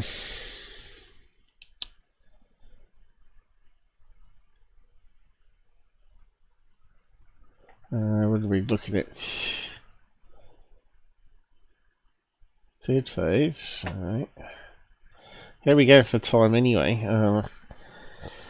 Time flies when we're having fun, right? Let's have a look. Can't quite read it. 2 hours. Okay, we've got plenty of time. Okay, what are we looking at here? Alright, this case, update on this one. So, remember I was going through all the military blimps and airships and balloons, and I thought I'd use AI this time because someone replied to my post saying a maneuver beyond conventional aerial technology. Now, if you got a balloon that looks like a solar tube balloon, right? If it gets into a vortex wind, it's going to spin around really at crazy angles. I said, yeah, a blimp that spins sideways or sudden falls because of gas bag pops. Yeah, so yeah, if it loses gas very quickly, as you know, they can drop very fast as well. And it looks like it's having technology. There, on all the Navy images, the blimp has wings at the end of it, except it's tied to a Navy ship. Okay, so that's not true. There are some that are, but not all of them. I checked with AI. As it matches a solar tube balloon, but I have seen images of these used by the Navy for targeting. Remember those old ones? Really old submarine photographs of what they sorts people were saying were TR-3B and cigar UFOs. They had no fins on it. I tried to find the image again, but wasn't able to. I suppose you could try again.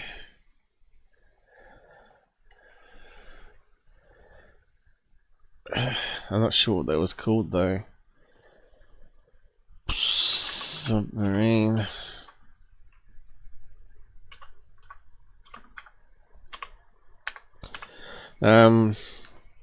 We said they were obviously targeting balloons. A cigar one.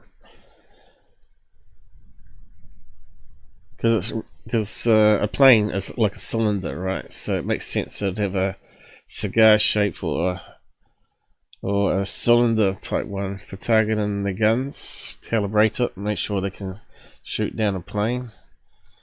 Submarine. Old UAP image. Well, I'll just try that. Images.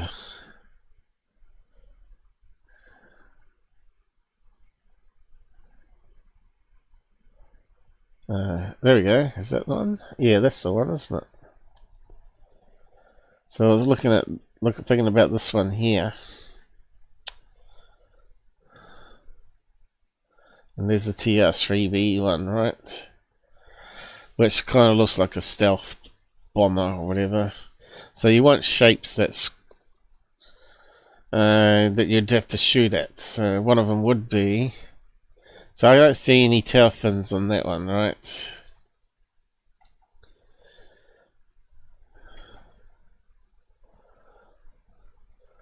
And they call them a freestanding.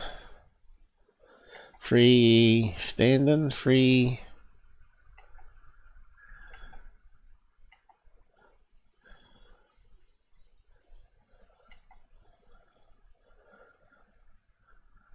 Looks like one is a rocket launch even. Oh, stupid Soon's playing up. Whereabouts was it? One looked like a cruise missile coming out of water there. That one there, was it? That one. Well, it could be the front of a submarine coming up.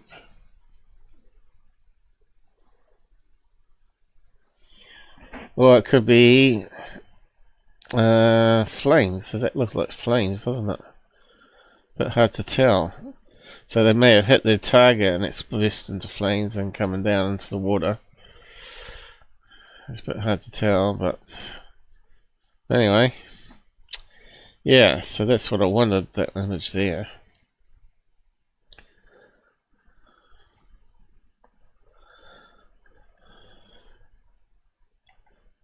I thought it was going to relate to the other image that we were looking at. I thought that would be just right. Someone's already talked about it. Anyway, the person didn't reply back. How come I don't see the image there though? I said it was on that page.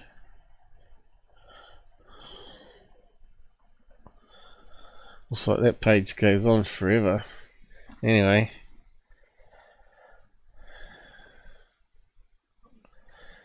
I thought there might be a simple share link. Maybe we could post it on the post if we wanted to. But anyway, going back to it.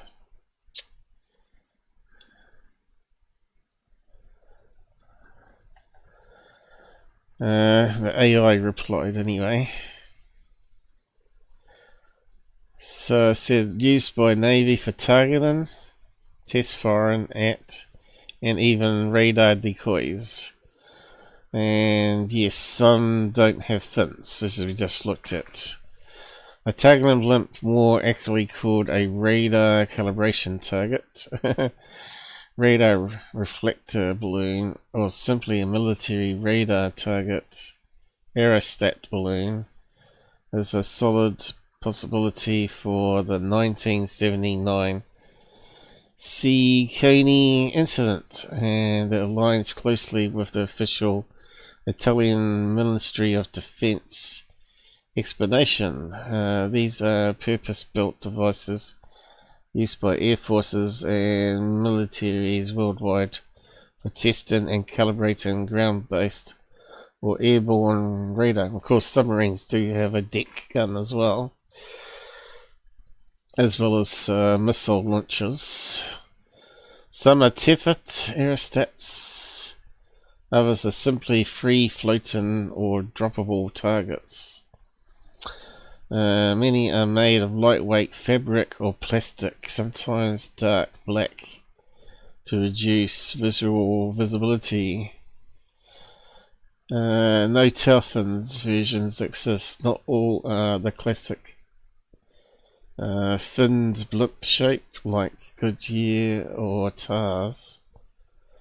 Simpler calibration targets are often pure cylinders or tubes without fins, relying on shape for stability or being short duration.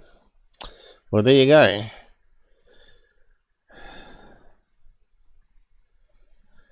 And I said to you, why not watch some of my new real UFO footage on my channel? And yeah, I don't think they replied. So maybe they're happy, I don't know. So yeah.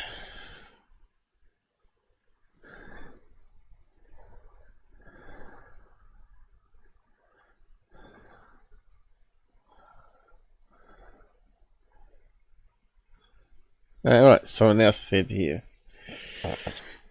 Also, Navy targeting balloon. Let's have a look at that one. It's probably got fins, so yeah. Has that one got fins? I don't know, maybe not. So that's a close-up of the other one we saw. So yeah, all these people that are experts out there telling us we're wrong.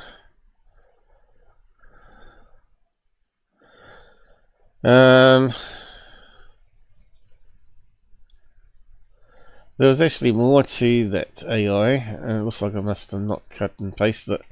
But the AI said, the Italian ministry said they often used like solar tube balloons, plastic bags for quick targeting cylinders. So there you go. Maybe it's on the next post, is it? Oh no, this is stuff is on time dilation and Spacetime again. So yeah, Cambion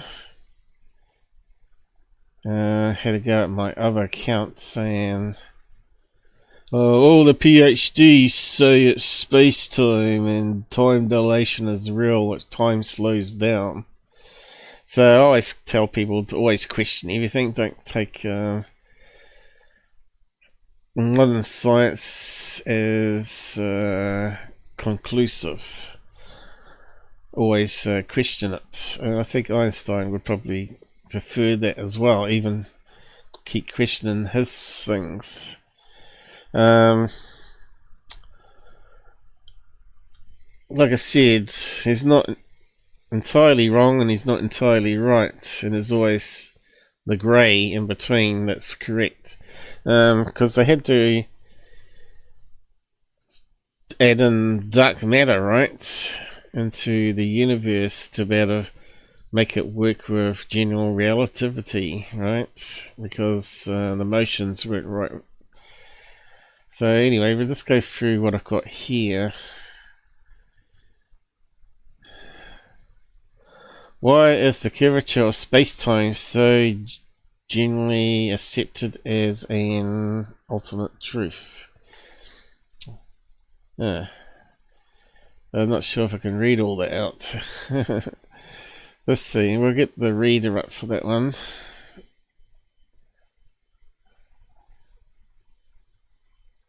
So yeah, we're just going to go through my thinking of things. I'm not saying I'm correct either, but I'm always challenging things.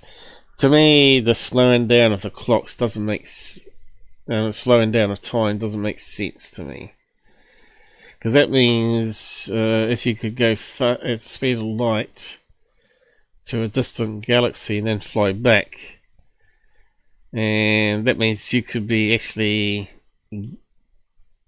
younger than a brother that was older than you. I mean, was younger than you. So yeah, sort of yet to be proven, I guess. And we're going to have to get up to the speed of light to see if time dilation affects what humans look like when they come back. But yeah, just edge up here. So there are PhDs out there which they would call fringe PhDs. They're still PhDs though, that question the mainstream narrative popping out of universities. And Steve Cambion's one of them, where he believes everything majority rules principle. What we got here? Why do I need a security check? Yeah. So let's just read out that. See how it goes.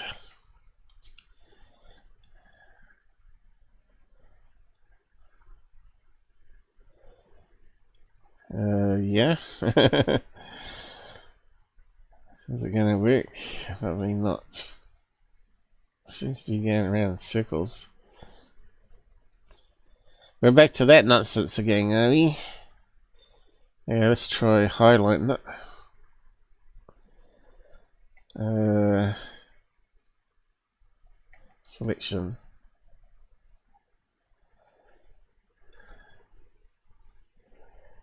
Is it not working?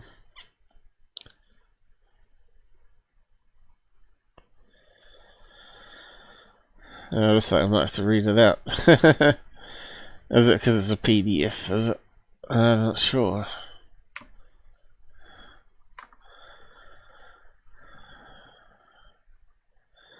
It must be something to do with that security thing that came up.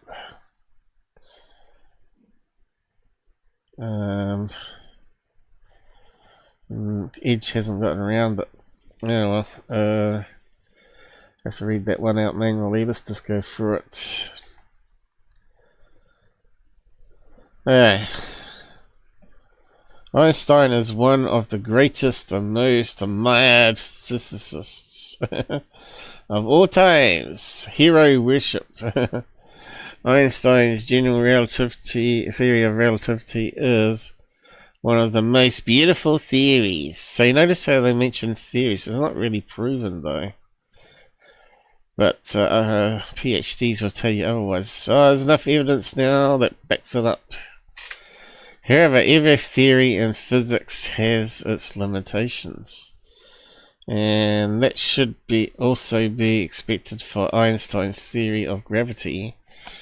A possible problem on small length scales is signalled by 90 years of unwavering resistance of general relativity to quantization, and a possible problem on the largest scale is indicated by the present search for dark energy to explain the acceleration and expansion of the universe. Are there alternative theories of gravity? There are plenty alternative as a consequences of equivalence of inertia and gravitational mass. They typically involve geometry. The most natural option seems to be a gauge field theory of Yang-Mills type with Lorentz symmetry group, which offers a unified description of all fundamentals, interactions, and a most promising route to quantification.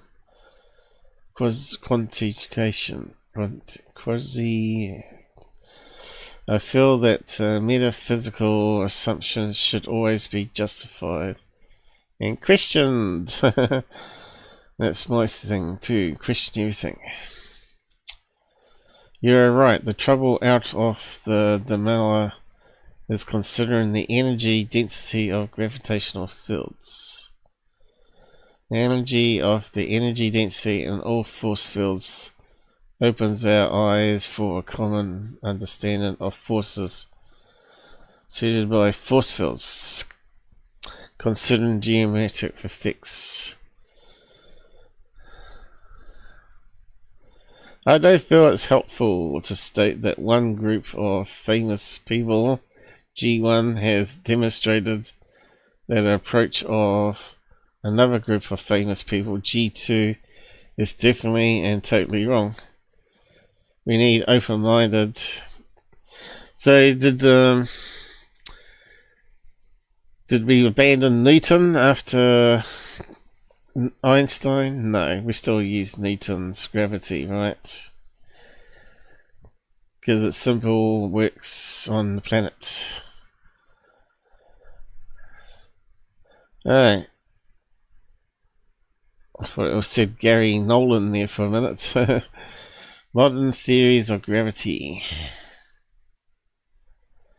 Newton's theory of universal gravitational attraction and Einstein's general theory of relativity, GR, included nothing but metaphysics masquerading as physics. monopoly, capitalism, and convenience with the Vatican and Nobel Committee is perpetuating this deception and using the ruling idea of a dissident ruling order. This is an indictment which mentalistic. Oh, it goes on and on a bit, doesn't it? Einstein's general theory of relativity is one of the most beautiful theories.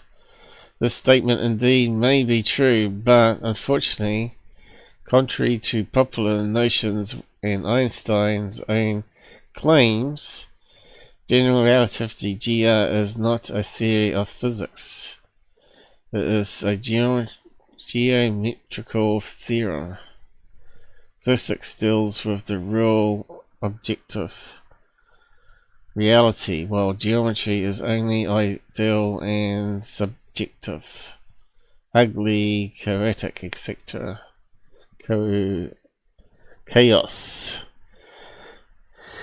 Chaos in physics. Geometry deals with axiomatic truths. You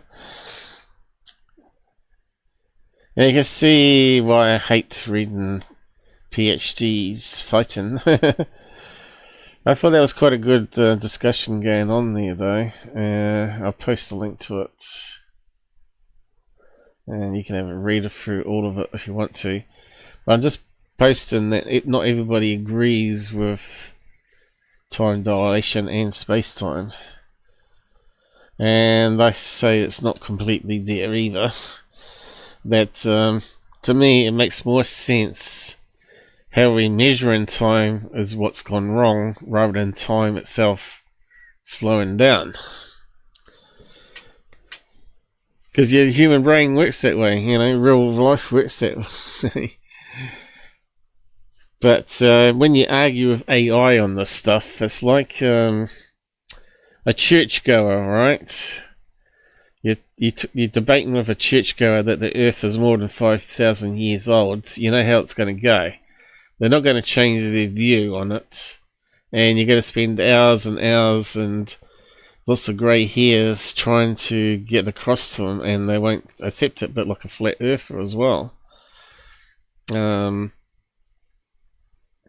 Same with modern day physics, right? The problem is everything's hinged with their science. They sort of modify things to make it try and fit, you know. They throw out anomalous data which contradicts something to make sure it fits their narrative. I think we get that a lot with astrophysics, right? Why things look like they're moving faster than light, and it's got to be anomalous, right? PhDs fight over space-time 1. I just looked for a few examples out there. I didn't go through everything in detail. But yeah, I'll keep bringing this up every year, sort of thing. So moving on to the next one. We're back to that again. And we lost some CPU. There we go. There we go. Close, open, close, close, open, open, close. So when will we know when it stopped? Yeah, might stopped. Okay. Moving on to the next one.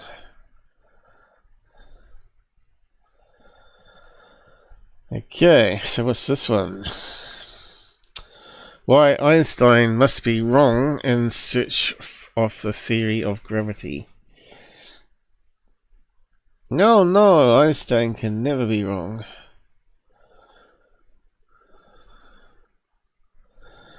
Einstein's theory of gravity, general relativity, has been very successful for more than a century. However, it has theoretical shortcomings.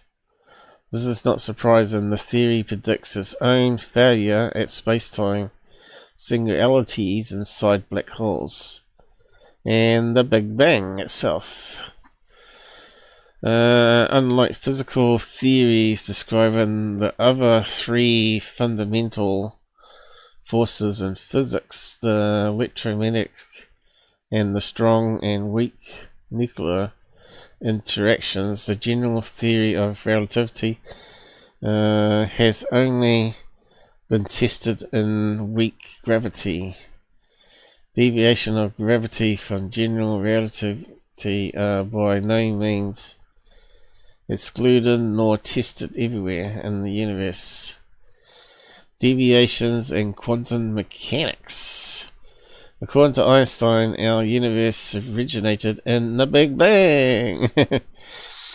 Other singularities, which to me is like religion, the Big Bang. Saying it suddenly expanded from nothing, right? Other singularities hide inside black holes. Space and time cease to have meaning, while quantities such as energy density and pressure become infinite. So that's what we're talking about, that Soul presentation, talking about the energy to go 5,000 Gs, requires a lot of energy from its engines to do that. So that means either something's got to be wrong, or the maths is not the answer to everything, right? Maths is only a tool, not a solution. People seem to fail to forget that. These signal that Einstein's theory is failing there and must be replaced with a more fundamental one. So you've heard several times UFO people saying we got the technology to take us to their home, and Einstein's theory has fundamental problems or errors. Until we get past that, we'll never progress. Natively, space-time singularity should be resolved by quantum mechanics, which apply at very small scales. So quantum means very small, of course, that's what it means. Quantum physics relies on two simple ideas. I suppose I should have got this one to read out. Point particles make no sense, and the Heisenberg uncertainty principle, which states that one can never know the value of certain pairs of quantities without absolute precision. For example, the position and velocity of a particle. This has become particles should not be thought of as points but as waves. At small scales they behave as waves of matter. This is enough to understand that the theory that embraces both general relativity and quantum physics should be free of such pathologies. However, all attempts to blend general relativity and quantum physics necessarily introduce deviations from Einstein's theory. Therefore, Einstein's gravity cannot be the ultimate theory of gravity.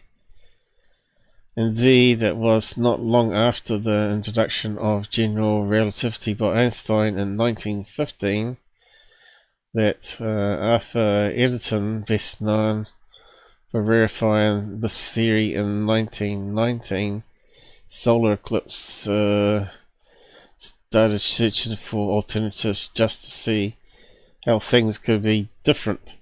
And one of those was probably light passing through the corona of a star of plasma. And whether it affected light, and it does. But the new argument is it doesn't behave, being in light doesn't behave at different frequencies. So if you're talking about muon or other particles like muons or whatever they're talking about, they get bent at different angles or something. But anyway, it doesn't matter. Long as we keep questioning things until we really got something that's something that we can use and know it works because the theory is correct. Outwards, faster than light, or portals, jumping. Einstein's theory has survived all tests to date, accurately predicting various results from position of Mercury's orbit to the existence of gravitational waves. Nowhere are the deviations from general relativity hidden. Why is gravitational waves so hard to detect then? You know, something's not right.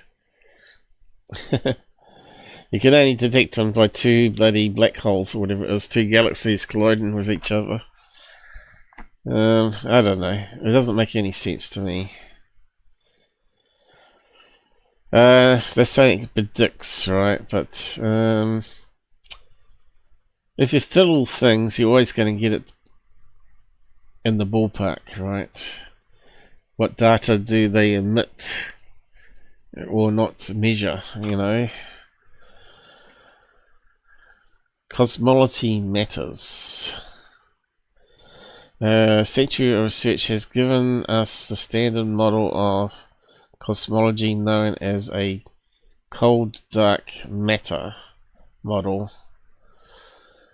Dark energy was introduced ad hoc by astronomers to explain the acceleration of the cosmic expansion, despite fitting cosmology data extremely well until recently.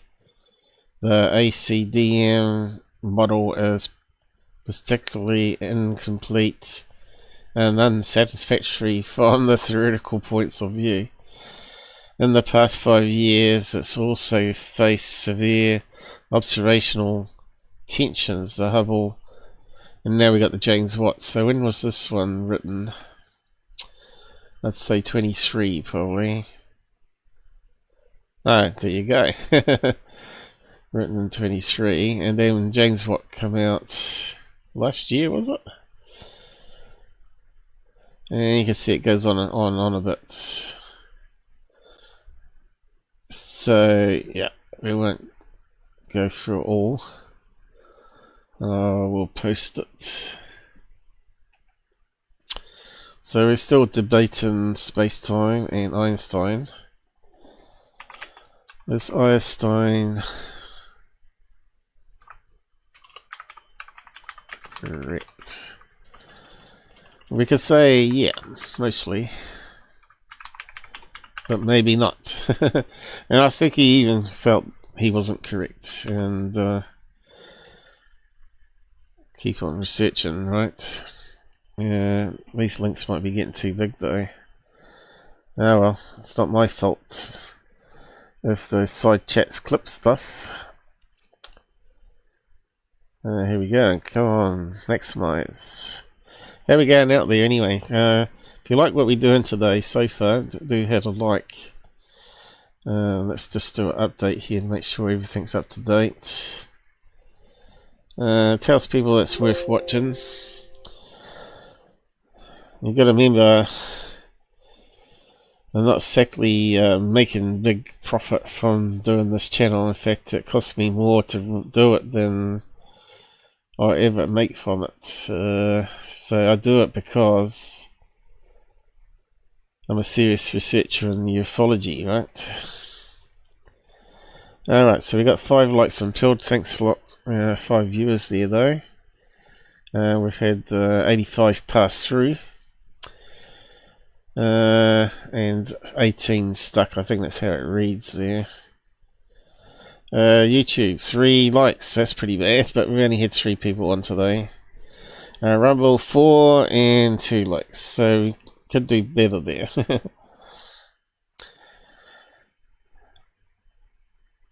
Okay, what was the next bit? I think it was me bashing it out of AI, was it? Oh no, that was that article there. Close that one down.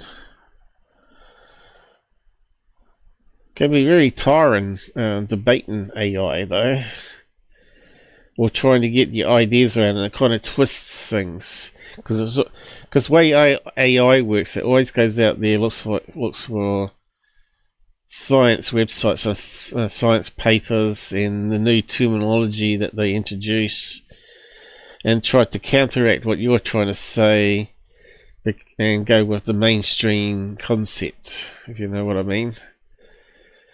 And it's not able to abstract think like you are. You have to keep at it and keep rewording things. And yeah, so I found out a few things through the debate and the process, right? But in the end, I come up with a thing that actually got the AI to agree with me. And I'll go through that in a minute. Okay, physicists say we were completely wrong about how gravity works.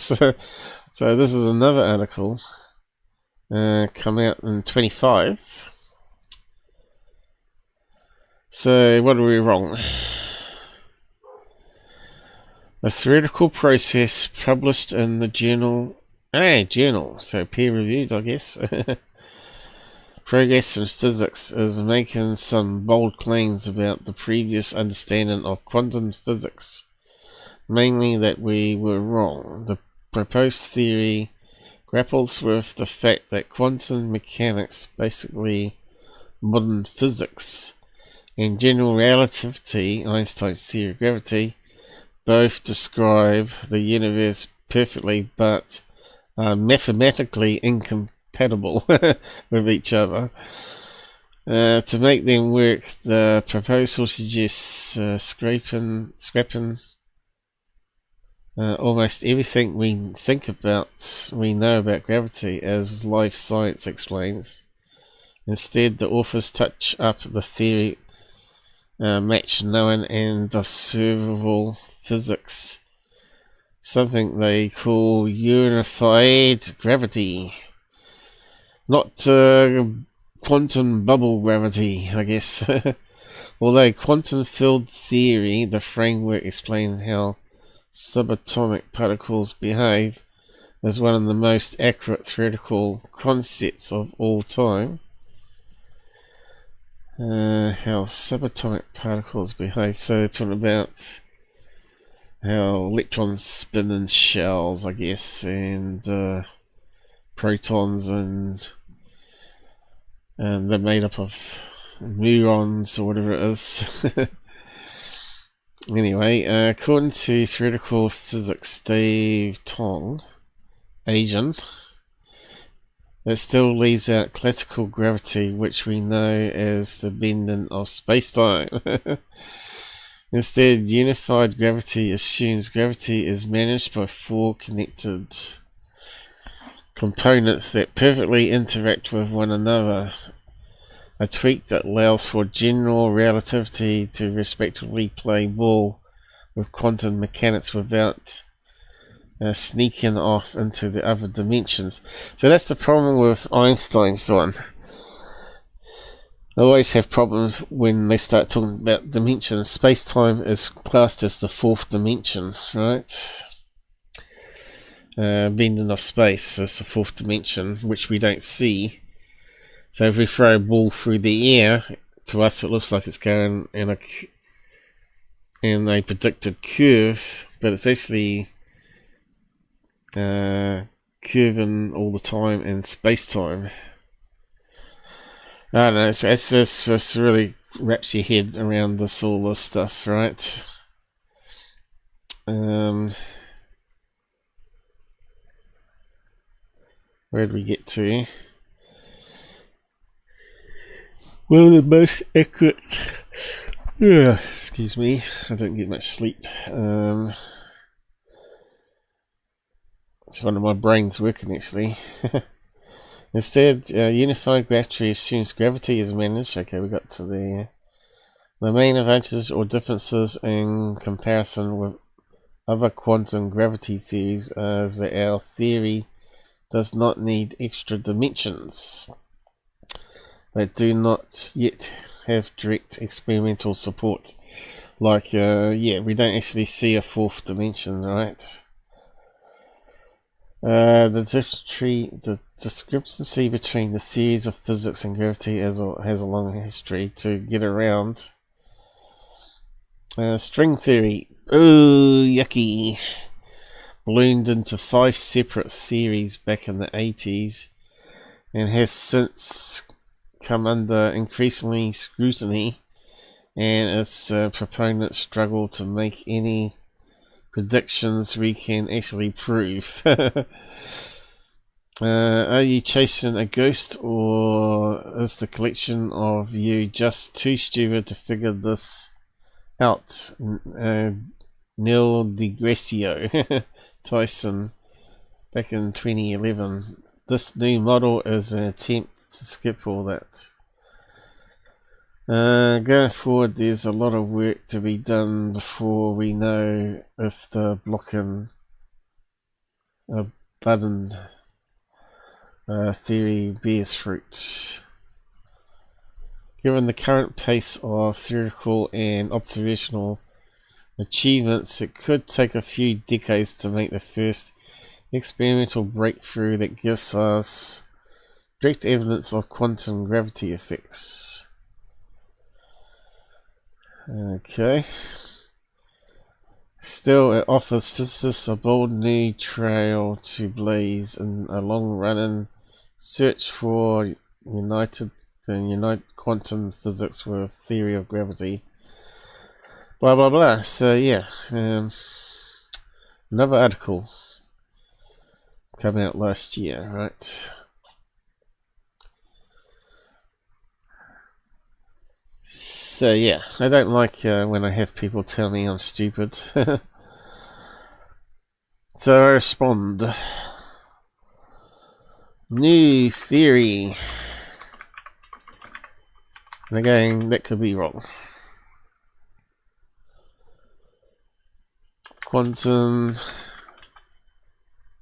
with GR. Okay. This is why I sort of left this one to the end a bit, because look, we got at the beginning people that can't see a piece of lint on a moon photo. It's not an alien craft. Now we dive it into really deep thinking of science, physics and gravity. There's no way those people would be able to comprehend anything if they can't get past that. Hey, on to the next bit. So I tried to find out if there's anyone with new theories on time dilation. The fundamental flaw in the theory of time dilation and the vector nature of light.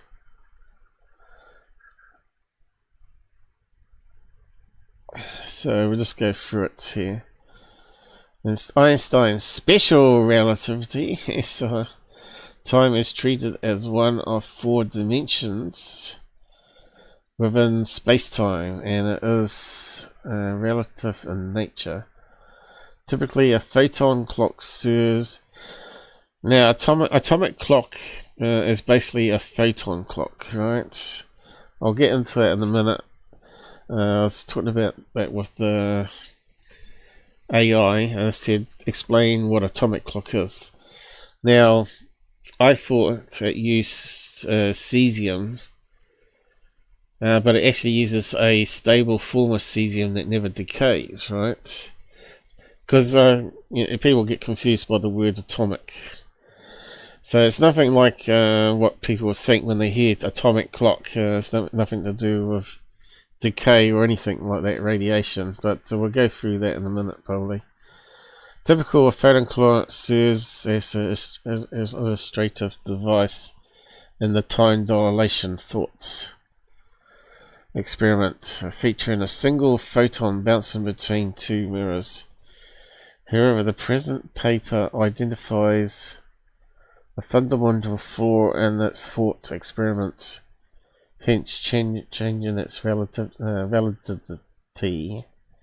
Contrary to SR, this paper asserts that time is a consequence of motion. Space and time should be treated differently as proposed by classical mechanics. Importantly, this stance does not challenge the concept of pure space in general relativity, but rather questions the idea of relative time and employed in both SR and GR, general relativity and special relativity. The absence of time dilation also dispels the twin paradox. That's a space. The twin one is where you have twins and one goes out into space in a spaceship at the speed of light and comes back. Is actually younger than the other twins, right? Prominent and necessary reassessment of the second postulate of relativity to ensure a more precise depiction of relativistic effects. It's getting a bit too much of a tongue twister for me now. So yeah, this guy's going through challenging it, and he's got some diagrams, and of course there's going to be pushback on that and debunks on that, right? So there are people out there, PhDs, always challenging things out there, but they're called fringe, right? It looks like he's thought about it somewhat there, but it's probably going to have errors in it, like all contradiction theories. They always you got a lot more minds against a new idea than you have for a common idea. It's like religion, right? The simple reason that time dilation is nonsense. A time dimension makes motion impossible. So this is someone else's thinking on it.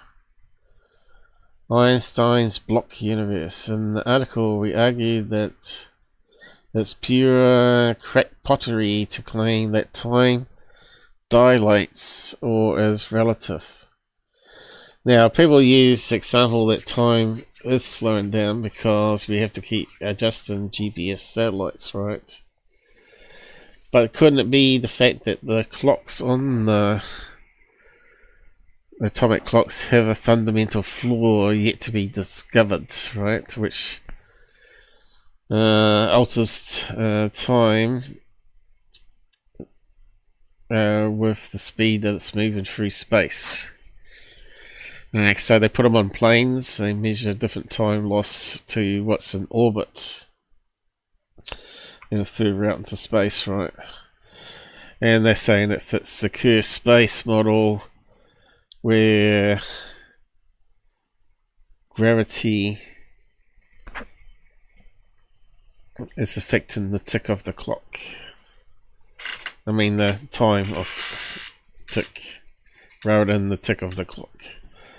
So it's the other way around. I think it's more realistic to think there's something wrong with how we're measuring it rather than the other way around. To me, time is always constant moving forward.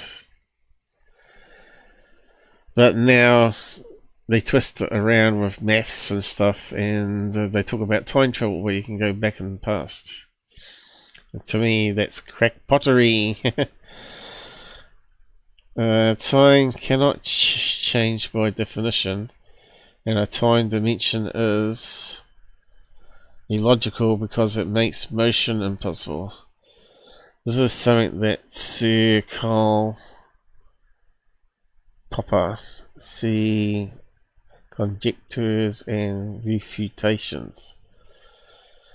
Discovered after Einstein's death, but several other thinkers had come to the same conclusion. Popper compared Einstein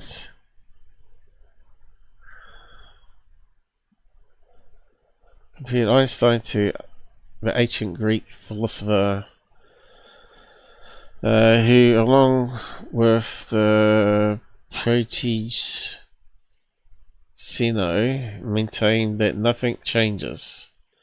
Popper called space-time Einstein's block universe in which nothing happens. Okay, we've got some pictures. Past, future, current, and space. Looks like we're not going to be able to get to read it all anyway, unless we sign in or find a way to bypass it. Why do we say that time cannot change? The short answer is that motion and time itself are experiential and thus time cannot change. A slightly longer and more technical answer is that moving in time implies velocity in time. So it's a shame they've chopped it off there though. But yeah.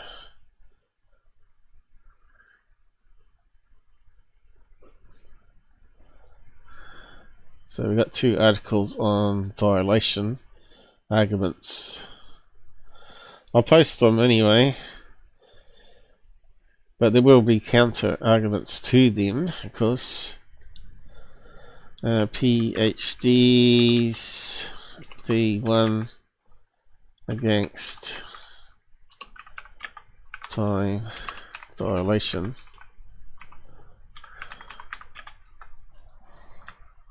That one. It's bound to be lots and lots of them out there though. It's not like I've got all day to read like these guys have and try and wrap my head around it all. I'm just a mere average Joe.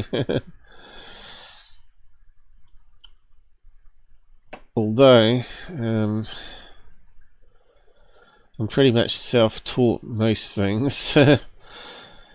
So yeah, I do pretty good.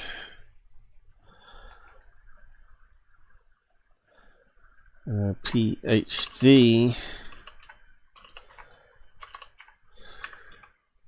2 time dilation.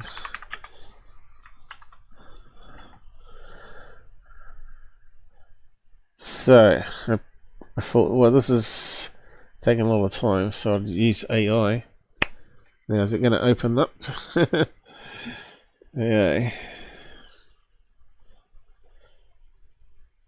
And what we got next? Another article. Okay, what do we got here? Disproof of space-time and general relativity abstract. I suppose I could close down the reader because I'm not going to use it, am I? You failed me again, Edge. Although I haven't updated it lately.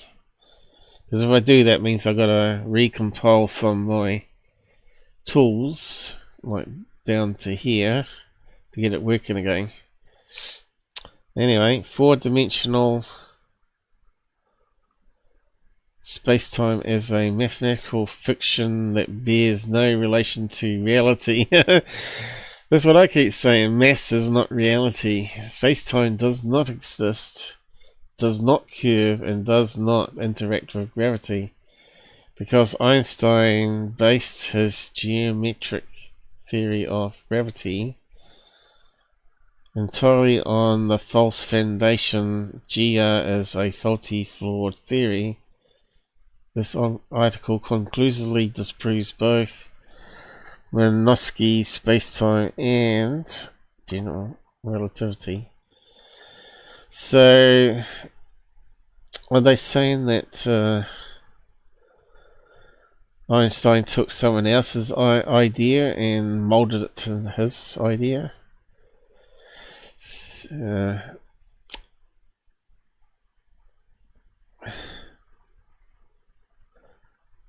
I have to find out about this guy here.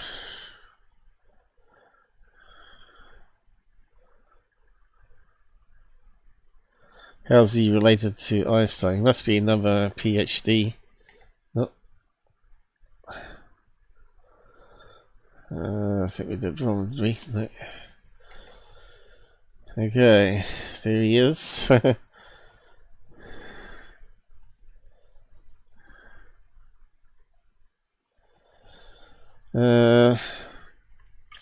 Did Einstein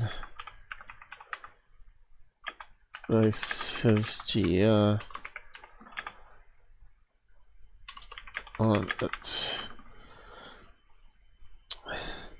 Yes, Albert Einstein based his general theory of GR on the foundation of Minkowski. Is that a Russian? Spacetime, although his initial reaction to it was skeptical. Okay,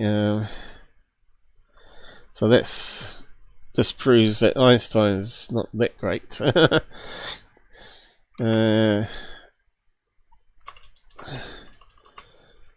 Is he Russian?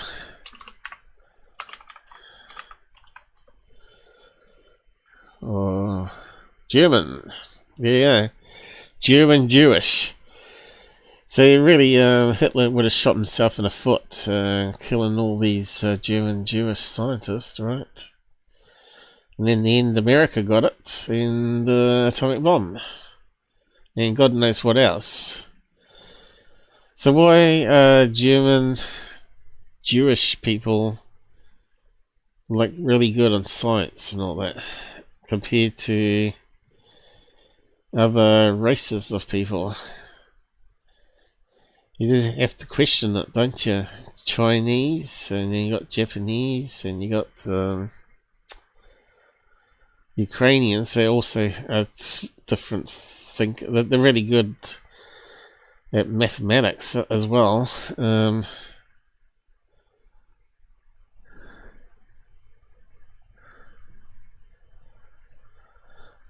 Yes, I think there's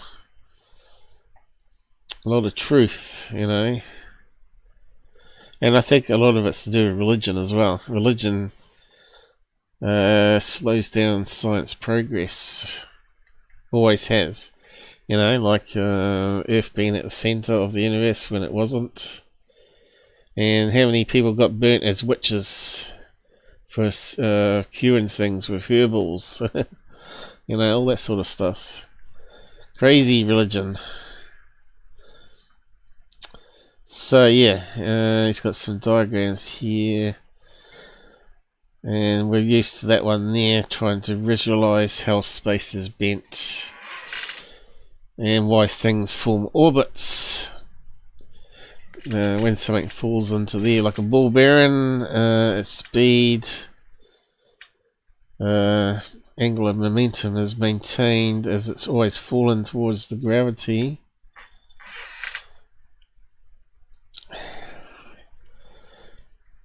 And it's not actually a force, it's gravity is the effect of bent space around masses, right? It gets really deep, all this stuff, right? In this model, a massive object appears to be sitting on a fourth dimensional space-time, and that's where I have a problem. Prove it. Weighing it down as a heavy ball would do to a rubber membrane in 3 dimensions.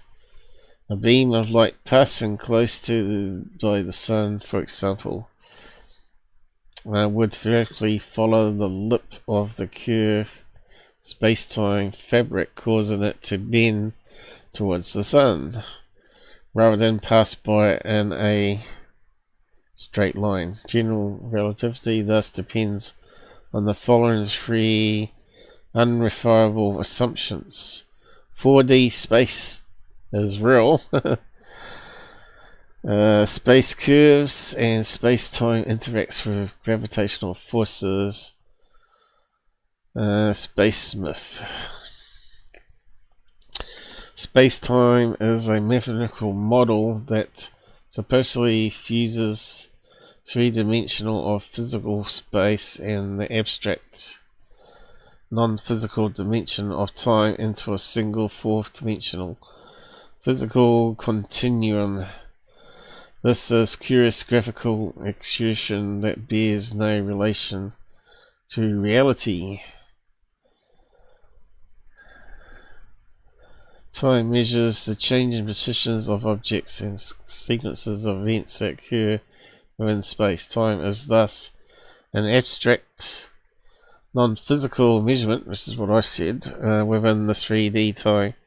Cannot be extracted from space and projected onto a fourth, supposedly physical axis with its own independent set of reference points.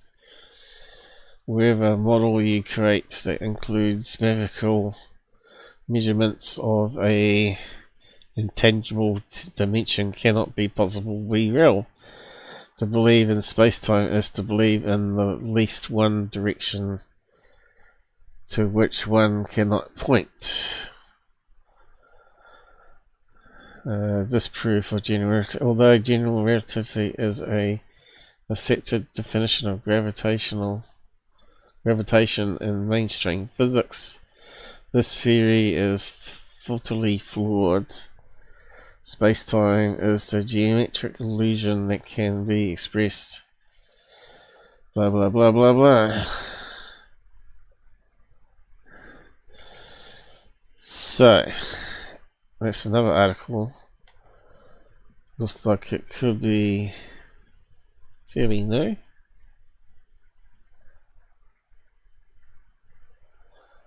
Can't see a year number on it.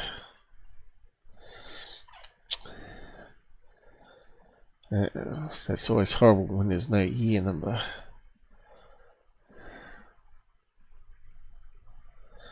It looks like a research paper, doesn't it? Anyway, I won't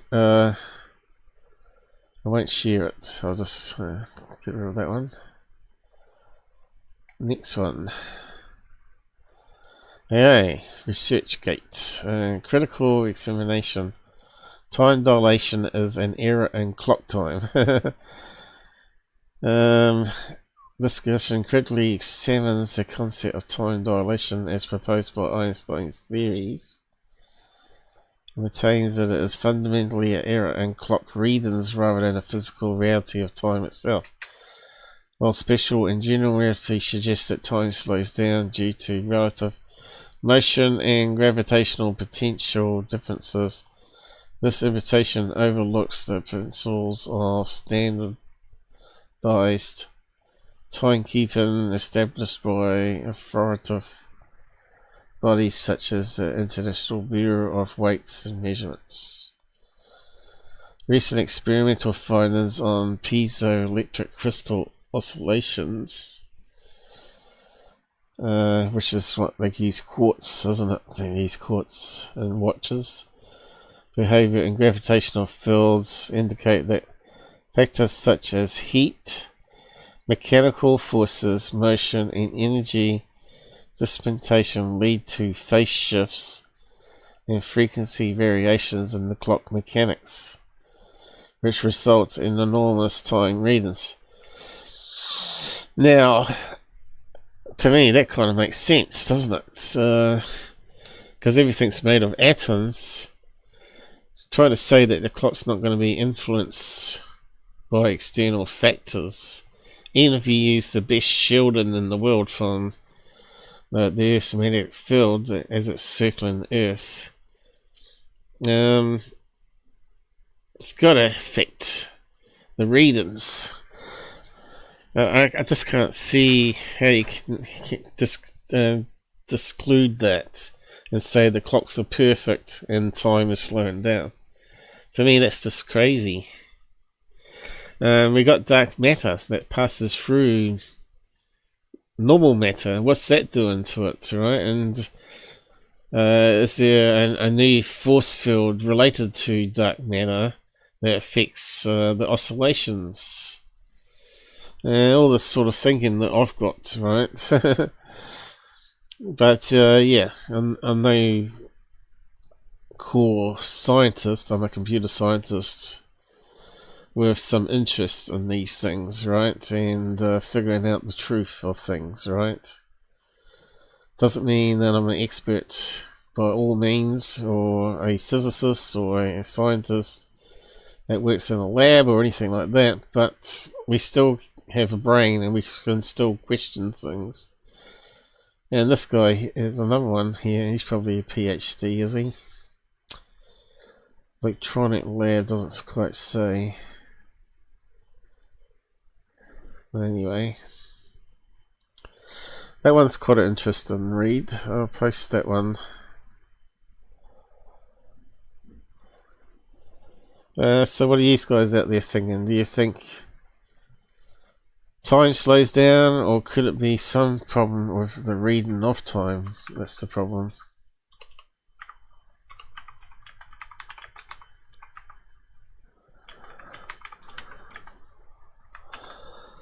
Okay. I told you it gets deep. You have to get deep. Actually, you have Ashton Forbes convincing you and all crazy stuff. It's not black and white, but it's grey, right? Always remember that. Right, that one's 25, so it's not quite that long ago, is it? So there you go, another PhD probably on ResearchGate. And there's my chit chat with AI. It just goes on forever. But yeah. And I was throwing all sorts of different questions at it. So my first one was, what is the best counter arguments time dilation being wrong? And I know that AI is going to jump back and say it's not wrong though. Arguments against time dilation usually focus on perceived logical paradoxes or mechanical errors, but they are constantly rebutted, of course they are, by modern physics through empirical data and theoretical clarification. So that's the problem there, theoretical, not actual. Empirical data. Okay, what does it mean by empirical data?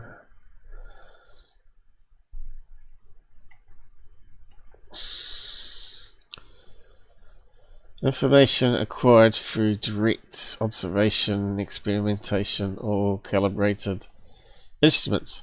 Yeah, but what data do they throw out and what fudges do they apply, right?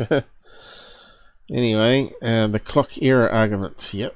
The claims, some argue that time dilation isn't real time slowing down, but rather a physical failure of clocks caused by environmental factors. That makes the most sense. Uniformity across all processes. If it were just mechanical error, different types of clocks, pendulum, quartz, atomic, would fail in different ways. Instead, all periodic processes, including lifespans or subatomic particles like muons, slow down by the exact same mathematical factor predicted by relativity. Okay, so is there any way we can argue that?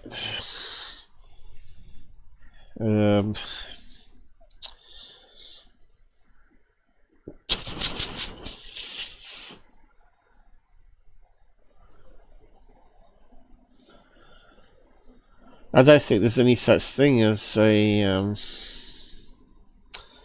pendulum clock that's in orbit, right? So how can we justify that one? You could probably put one in a plane, but then you got motion that could affect the pendulum. So I'm not sure how you could throw that in quartz. You could do in space as well as on land. But again, it's moving through the same space as an atomic clock. So it's going to have the same either field or dark matter that's somehow affecting the oscillations. So I don't think it necessarily debunks it myself. Energy dispensation. Modern optical atomic clocks can measure dilation at height differences of just 1 millimeter, where changes in mechanical force are non-existent. The twin paradox symmetry argument. Playing with motion is relative. Both twins should see the other as moving, and thus both should age slower. Critics claim that the creates a logical contradiction. How can they both be younger than the other when they met? Yeah, I don't like all this. It's just brain fudge. Asymmetry of acceleration. Optical illusion argument. Light decay. The light invariance argument. Right, the speed of light isn't a constant. Yep, there you go. Would you like to see mathematical formulas? This was where they always try to use maths to prove otherwise, right? Oh, well, we can do this, and it proves that it follows GR, then that means you're wrong. But if you had pockets of dark matter, dark energy passing through the clocks, they can dismiss that. So here it goes, it's going to argue against that. I should have said dark energy rather than pockets, right? Atomic clocks are dark matter detectors. If dark matter was passing through clocks and physically perturbing them, for example, by changing the fine structure constant of kicking electrons, we would see glitches or oscillation in their ticking.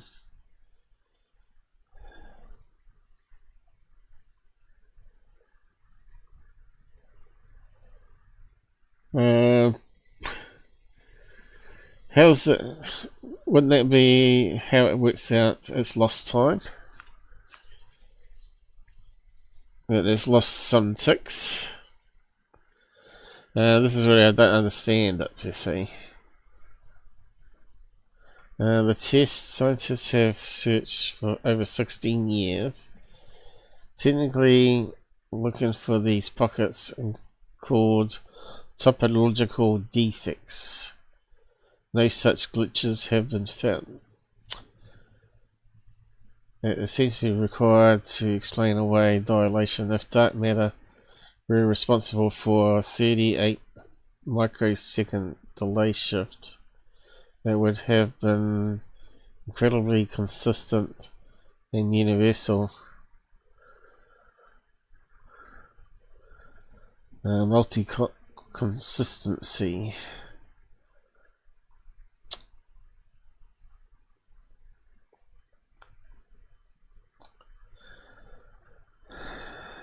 Dark energy too weak.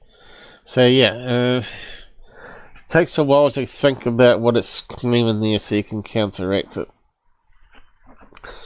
And I'm just too tired now to even think of more stuff to fight it, but and I said, how about gravity affecting atoms as it moves, right? Which is really the same thing as general relativity, as a curve.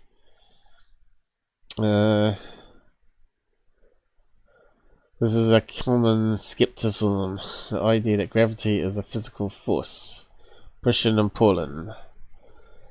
So it goes through all that, blah blah blah.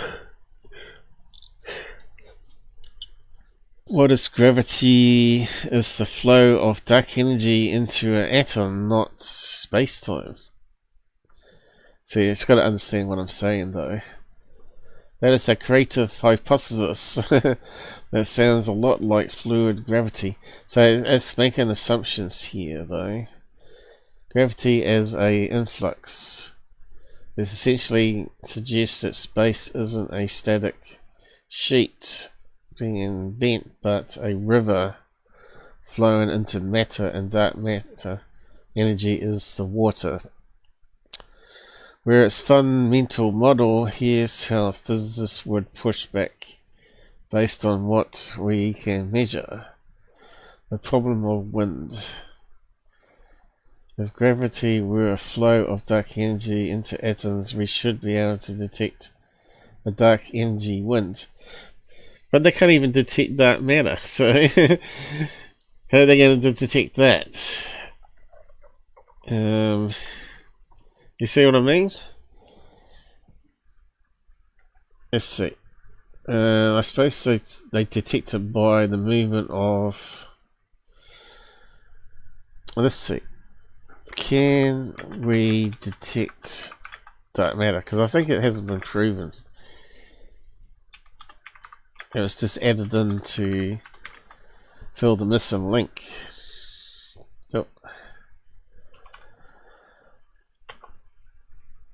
Okay. Yeah, okay, so it reckons, yes, scientists can detect dark matter primarily through its indirect gravitational effects rather than direct observation. But it's not direct observation. Well, it constitutes 80% of matter in the universe. See, that's where the problem is. We do not have a direct detection of dark matter, but we have excellent observation evidence, and which is changing all the time with the James Webb Telescope, isn't it? Yeah, and can we detect dark energy? And again, you shouldn't be able to because it's dark. Well, not yet anyway. And when we detect it, it can't be called dark energy anymore. It has to have a new name. Yes, we can detect the effects of dark energy primarily through its influence on the expansion of the universe. You see what I mean? It's all theoretical. It's not directly. So we should say, can we detect directly?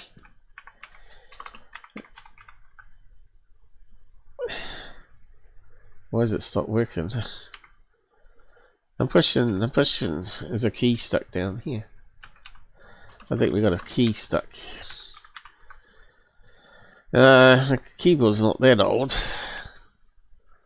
Come on, directly.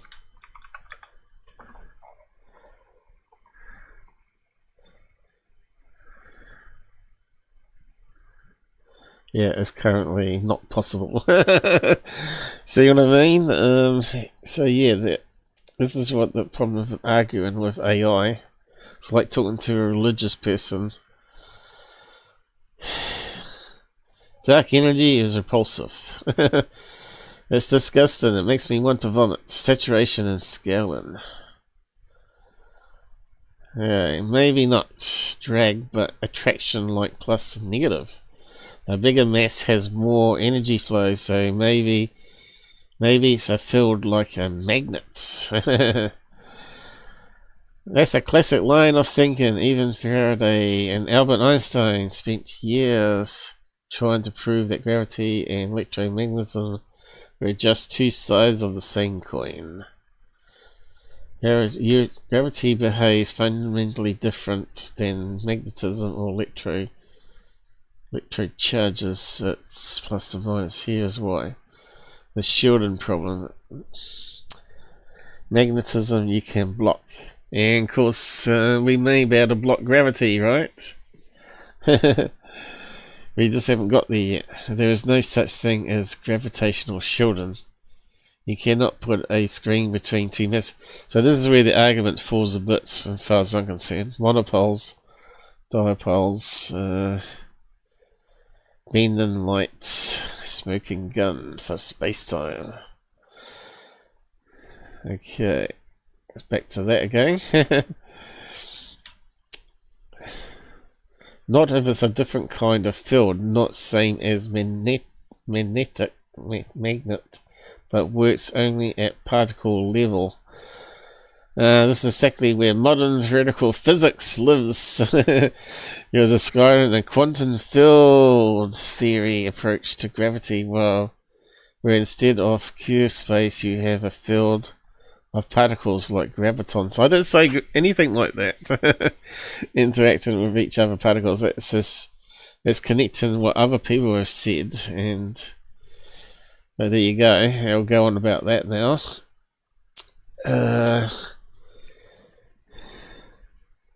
The empty space problem. You can see it gets very tiring debating. Maybe light is not massless, just very, very small. If light had mass, it would fundamentally change our understanding of the universe. Sure would. But ironically, it would not make time dilation wrong. No, I didn't say that, though, did I? I was just arguing with something else. The color lag problem. Okay, moving down.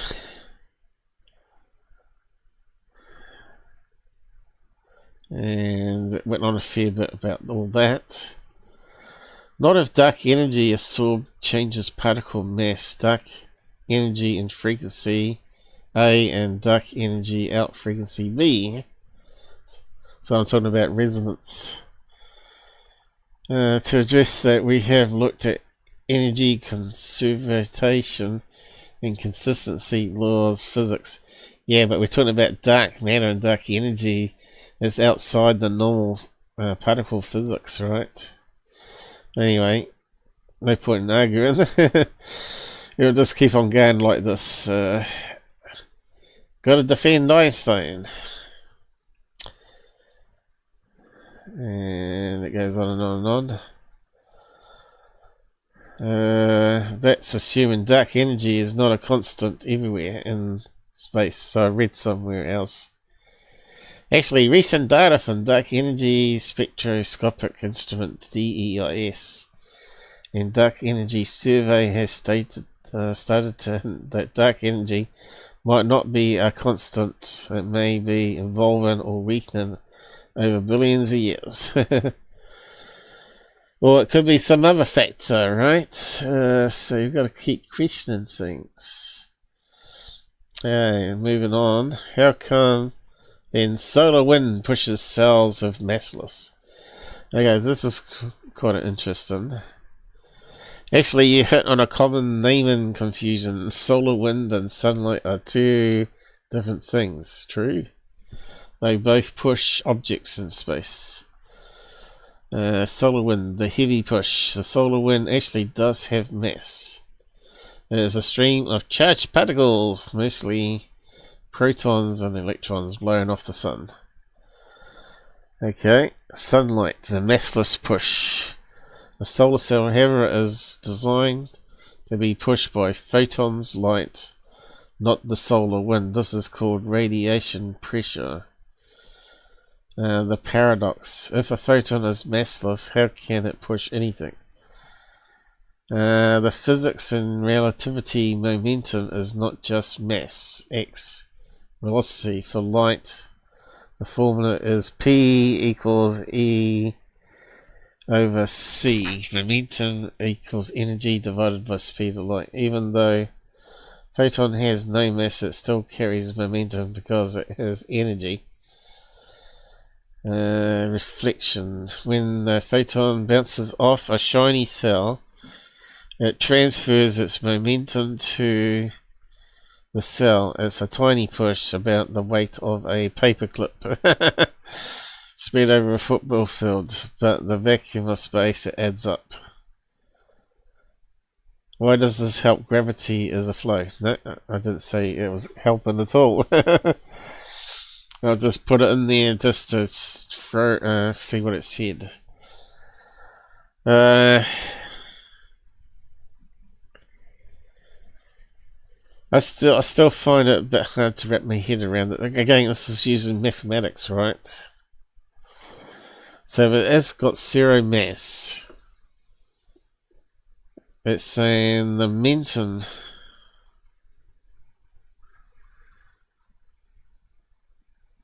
is transferred. This is energy. Does that make much sense to you guys out there?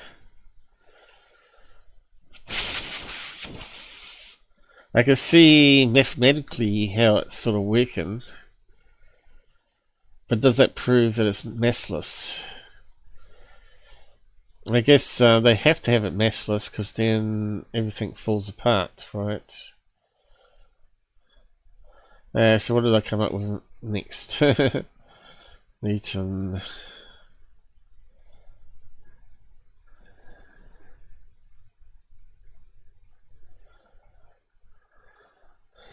So I said, so light has mass to push a cell, it bounces back off. It feels like a total contradiction, right? If P equals mv and mass is 0, the push should be 0. But the physics playback, momentum and mass are not the same thing. Light has momentum. So it's a mass thing, right? Einstein's forward equation isn't just E equals mc squared. That is lazy version of things. Sitting still. The full version is E squared equals mc squared plus pc squared. That's what the correct formula that Einstein apparently worked out. So it's adding in momentum. When a photon hits the solar cell, it bounces back. It doesn't just stop. It reverses direction. Because it reverses, it transfers twice the momentum it would have if it just hit the cell and died of swords.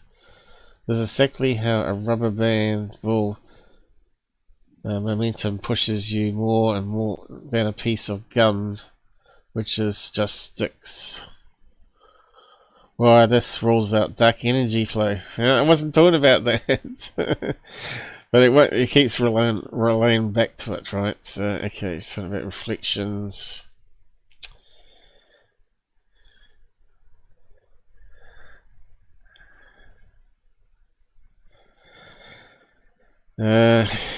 Actually, it's the opposite. Einstein is 1. So I said here, so you admit Einstein equation wasn't fully right. Actually, it's the opposite. Einstein is the one who wrote the full version. The famous E equals mc squared was just a simplified headline he used in the 1905 paper to show that mass is basically frozen energy. He never got it wrong, he just provided 2 versions depending on whether the object is moving. The rest version equals E equals mc squared. Now the universe version is that complicated one. Accounts for momentum via the full equation actually wins. So yeah, I didn't know that, but I knew there was talk about the other variation in the equation, but I never really was much interested into it really. But I guess we get gradually drawn into it in ufology, and you have to figure out and try and understand it, right?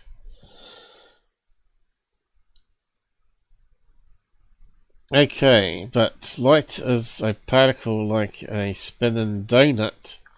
The spin is the frequency of the electromagnetic wave it produces. So yeah, I talked about toroids, where if light's a particle in a wave, then it could be like a spinning donut, like a smoke ring. When you do a smoke ring, it spins around. If you watch it on video, you can see it spirals around the donut in a core as it moves along longitudinally. So you can imagine a light wave being the same thing, but the rotation is actually the frequency of the light. That it's emitting electromagnetic wave at the same time as the particle spinning. That, to me, that makes more sense than it being massless. But they're throwing some other problems in the mix here with my idea. This is a killer mental image. You're actually leaning towards toroidal or vortex, or actually smoke ring, really, models of light. If you think of photon as a spinning donut, the spin or rotation would naturally represent its frequency. The scale problem. So it's saying that if it's a particle, then it must have a size. But does it really have to have a size?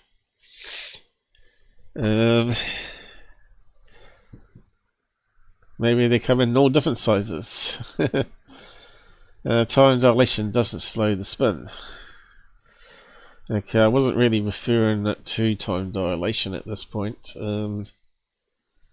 but it's referring it back to the atomic clock, which uses light oscillations. But yeah, I'll get to that question in a minute. The vacuum speed limit. You're actually close to twister theory. So it's mentioning stuff I've not even heard of before, but anyway, it's good finding out these things, I guess. Famous physicist Roger Penrose actually proposed twister theory, which uses spinning geometric shapes to describe particles. However, even in that advanced maths, the spin happens in mathematical space, not physical donut space. It still requires time dilation to be real to explain why these twisters don't age as they travel across the universe. Does it? Does it really need? Who said so? Anyway, the singer. And now it's drawn little pictures where it's got from some other's theory. Okay, we're talking about magnetic and electromagnetic, aren't we? Photoelectric effect. Anyway, goes on and on and on. Jelly donuts. Okay, what did I say to counteract? Jelly donuts of energy then. I like to think it's more like a smoke ring, which I guess you could say is like a jelly donut. Jelly donuts is a fun way to visualize solutions or wave packets. But here, why even jelly particles don't debunk time dilation. The squash follows the maths. Gotta go to the maths. The maths is always correct. Jelly actually supports Einstein. In quantum field, we actually think of particles as excitations in a field. Energy wobbles in a universal jelly. If you move a wobble through the jelly, the wobble itself is limited by the stiffness of jelly, the speed of light. So you're right that particles are energy blobs, but also blobs are trapped in a space-time grid. So it's trying to wrap my words around to try and always make it fit as well. It's fun debating AI. No, I mean, how can they be particle and wave at the same time? The jelly donut analogy is actually a perfect way to bridge the gap. I know it is. In physics, we call this jelly donut a wave packet. It's a particle, and it's a particle because it's a self-contained blob of energy, the donut, but it is a wave because the blob is made of vibrating fields. the spinner frequency. Okay, so what was the next one? Light, nothing to do with atomic clocks though. It's atoms decaying. So this is where I wasn't sure about atomic clocks, how they work. And it says here, actually it's common misconception atomic clocks has nothing to do with radioactive decay. They don't use dying atoms. They use wiggly lights. If you want to debunk time dilations, you have to tackle the fact that an atomic clock is essentially just a laser tuned to a jelly donut of light. How the clock actually works. In cesium clocks, we aren't waiting for the atom to decay. We're hitting the atom with microwaves, which is light, to make it electrons flip back and forth. The atom only flips if the light is at a very specific frequency. Wiggles per second. The atom acts like a tuning fork and the light is the hum. If the hum matches the fork, the clock ticks. And the connection to light, because the clock is governed by frequency of light, your spinning donut theory actually applies perfectly here. If you move the clock fast and the spin frequency of light changes or slows down time dilation, the light will no longer match the atom's tuning fork. The decay confusion. You might be thinking of muons or carbon dating. While radioactive decay does slow down the speed, atomic clocks are far more precise because they are relying on electromagnetic waves, light.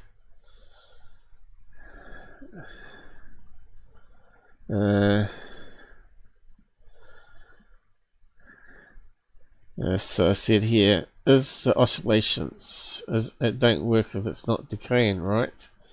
So I flipped it back again. Actually, you hit on a common confusion between nuclear clocks decay and atomic clocks oscillations. In the atomic clock, the atom is not decaying or breaking down. In fact, if the atom decaying, the clock would break. The atom stays actually the same. It's just the electrons jumping or wiggling between energy levels. Here's why oscillations prove time dilation more than just a mechanical error. But they're still made of atoms and they're still affected by dark energy and dark matter. I don't care what they're saying. Well, it could be a new field that's created by the dark matter, which we've yet to understand. Tuning fork battery.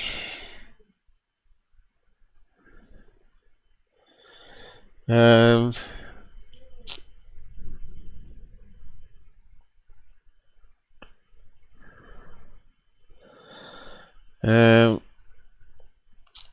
thought it talked about cesium somewhere. Alright. Atomic clock works like a high-tech version of a grandfather clock. Instead of a wooden pendulum, it uses a natural wiggles oscillations of an atom as the swing that count out time. It does not use radioactive decay. Here's a simple process. Prepare the pendulum. Scientists heat up a sample of cesium atoms until they become a gas. These atoms are sorted so they all start in the same energy state. Now these are cesium 117, I think it said somewhere. I must have missed it. Or it's still coming up, I don't know. So they're an isotope which is stable. Give it a push. The atoms pass through a chamber where they are bombarded with microwaves. Find the sweet spot resonance, and just like pushing a child on a swing, exactly the right moment to make them go higher, the atoms will jump to a high energy state of the microwave frequency. Is exactly right. For cesium, the sweet spot is this large number here. Lock and count. The detector at the end counts how many atoms successfully jumped. If the count drops, a computer automatically adjusts the microwave frequency until it's perfectly back on target. But surely that's is adding energy back in all the time. Isn't that really going to be a fault in the clock? You see what I mean? Isn't that where the problem is? It's adjusting it all the time, right? But it's going to take a certain amount of time to adjust to get it in sync. So there must be some losses happening. You see what I mean? Define the second. Once the microwave hum is perfectly locked to the atoms, so the clock simply counts and calls that 1 second. Yeah, but if it's forever adjusting to keep the resonance, then there's going to be slight errors, even though it's going to be a really, really small amount. It adds up over time, right? And it's gone back to donuts again. There's got a picture of it here. Is it generated by AI? Okay. So atomic clock is quite a big thing by the looks of it. A microwave. So that's probably why they're going to put it into one of those big satellites, because they're quite big.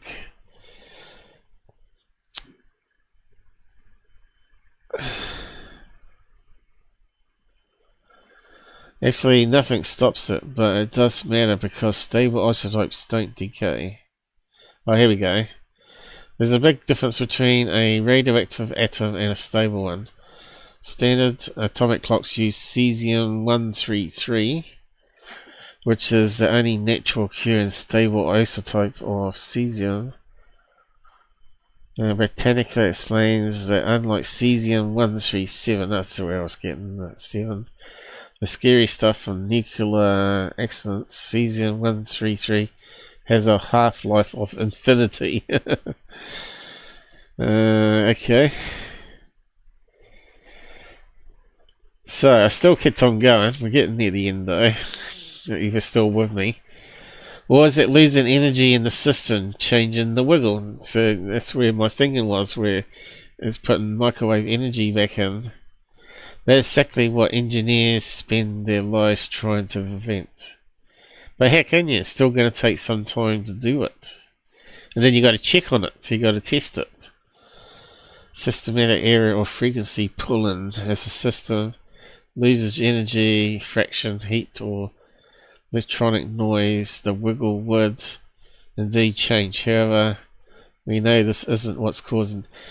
No, we don't, because you're adding energy in with microwave. The energy loss would be massive. No, it wouldn't. So, yeah, I guess I was getting a bit fed up by the end of this debate anyway.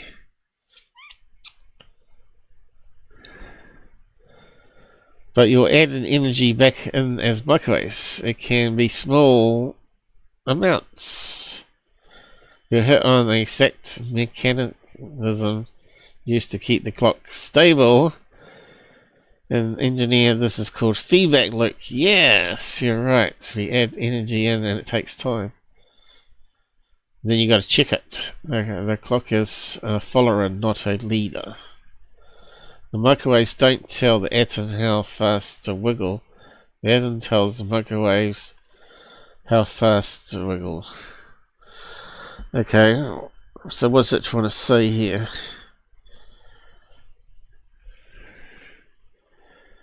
See, I just can't get my head around that now, how they do that with instruments.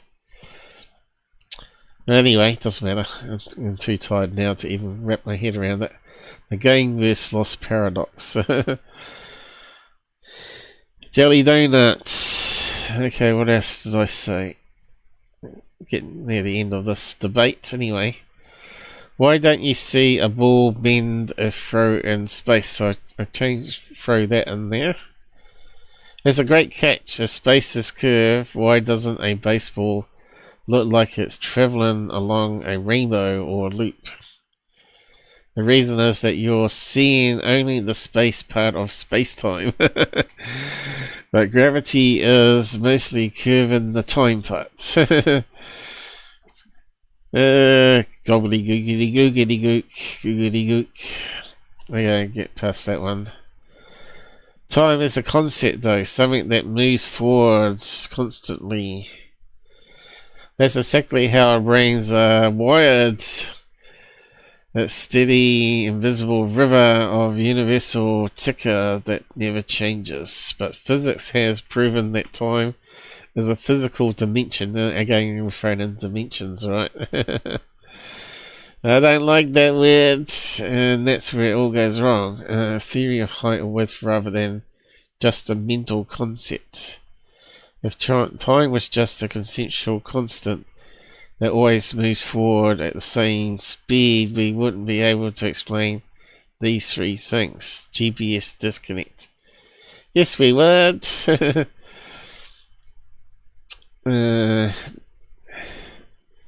Time has a shape. Space-time. The cautionality speed limits. Your spinning donut needs a stage. Okay. Yes, something is affecting the clocks, not time. I totally get where you're coming from. No, you don't. It feels much more grounded to blame the hardware, the clock, rather than the software. If you think of space as a fluid or jelly, like your dark energy jelly donut idea, it loves twisting what you say. Then the fluid is simply putting physical pressure on the clock's wiggles. Okay, I'll let it blab on a bit there. And I say, nah, I think something is wrong with space-time and time dilation. That's a fair stance to take, you in good company, as even some of the world's top physicists, like those working on loop quantum gravity, believe our current model of space-time is just an approximate map, and that the real mechanically underneath is something else entirely. If Einstein's version of space-time is wrong, any new theory would have to explain these three hard facts. The universe ratio. Why does the jelly donut of light, a heavy cesium atom, and tiny muon particle all slow down by the exact same percentage? Okay, I do answer that. The speed of light will the faster clock. You got to solve why a clock speeds up in space if a field is clogging the clock on the Earth. The new physics angle. Many people who share your something is wrong feeling are looking into superfluid vacuum theory. I didn't say that. They treat space not as an abstract concept, but a physical frictionless fluid. And I said a new field yet to be detected, discovered, that's part of the energy of the particle from dark energy. That's a bold and clever direction. You're basically proposing the mass is an active process, not a static property. In your model, a particle isn't just there, it is a jelly donut. He loves jelly donuts. Jet engine that maintains existence by interacting with a hidden background field, the dark energy new field. If the field is part of the energy of a particle, it would mean that when a particle moves or enters a gravity well, it's not time that changes, but the efficiency of the particle internal energy exchange process. Here's how that hidden field theory stacks up. Internal clock versus external time. Dark energy battery. Why we haven't detected it yet. If the field exists, it must be perfectly adiabatic, meaning it doesn't leak heat or friction. If particle were rubbing against a dark energy field, we would see vacuum Koryendotov radiation, a blue glow coming from space as particles push through the jelly. It likes my jelly, doesn't it? The energy and frequency B test. Anyway, I said, if space-time is wrong, would it collapse science? It wouldn't collapse science, but it would be the biggest upgrade in history. Physics works in layers. When a theory is proven wrong, it just usually means it was a simplified version of a deeper truth. Here's what would happen. Einstein becomes the new Newton. When Einstein disproved Isaac Newton's idea of gravity as a magical pull, Newton's math didn't stop working. We still use it to land planes and build skyscrapers. The shift, if your dark energy field theory is right, Einstein's equations would become effective theories, useful for GPS satellites, but no longer the final word on why things happen. The hardware versus the software resolution. The crisis in cosmology. This is where the real collapse would happen. Modern Big Bang theory and our maps of the universe are built entirely on space-time model. If the model is wrong, our calculations for the age of the universe, which again is looking like it's wrong as well, because of the James Webb Telescope, right? And the distance of the galaxies might be way off. It would be like realizing the GPS map you've been using for 100 years was actually a 2D drawing of a 3D world. Quantum mechanics wins. Right now, general relativity, space-time, and quantum mechanics particles hate each other. Their mass don't mix, and space-time is wrong, and gravity is actually a field of energy interacting with particles. The two sides would finally click together. This is the holy grail of physics and the theory of everything. Bottom line, science doesn't die when it's wrong, it just gets more accurate. Anyway, what if Big Bang is wrong? This could collapse isotopes. If Big Bang was proven wrong, it wouldn't physically collapse the isotopes we have today, but it would fundamentally change our understanding of where they come from and why they exist. The kitchen of the universe. Right now, the Big Bang Theory explains the abundance of isotopes.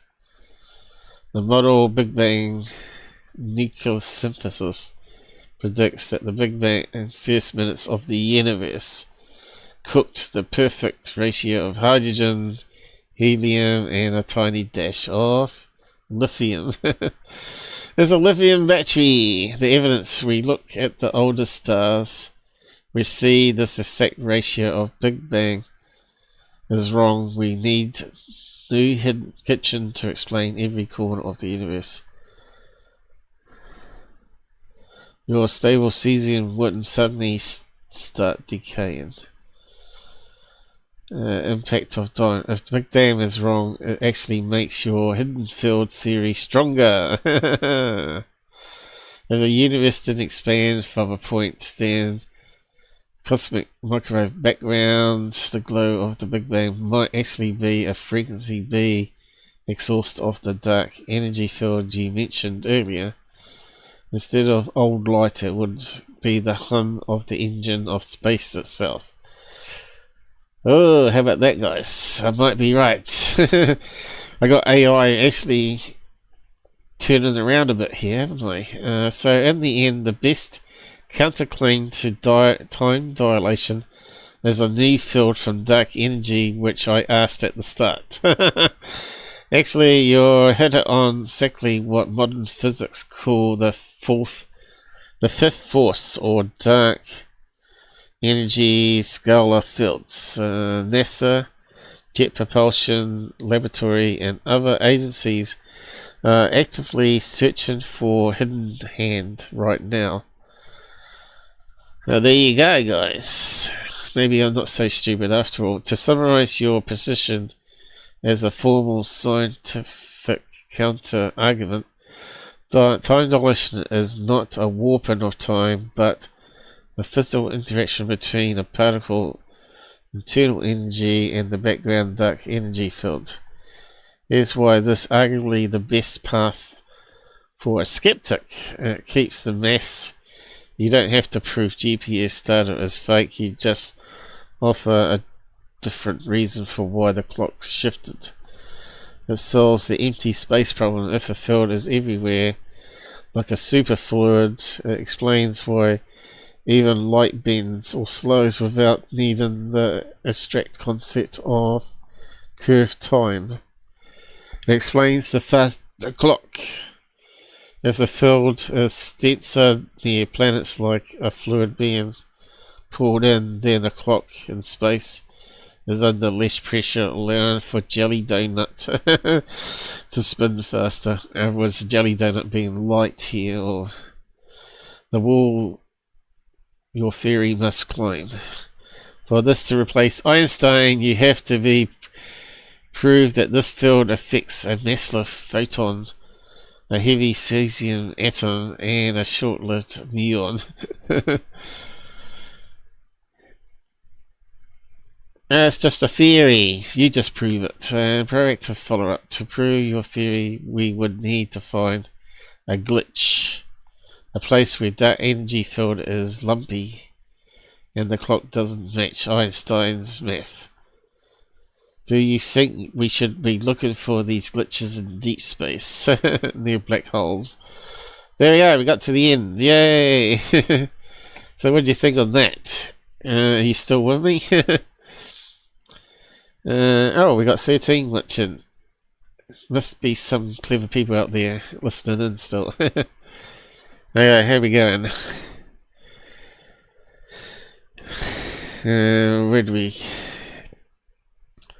Where did the people start chatting again? Jasper, how's it going? Paul was in his presentation rant mode.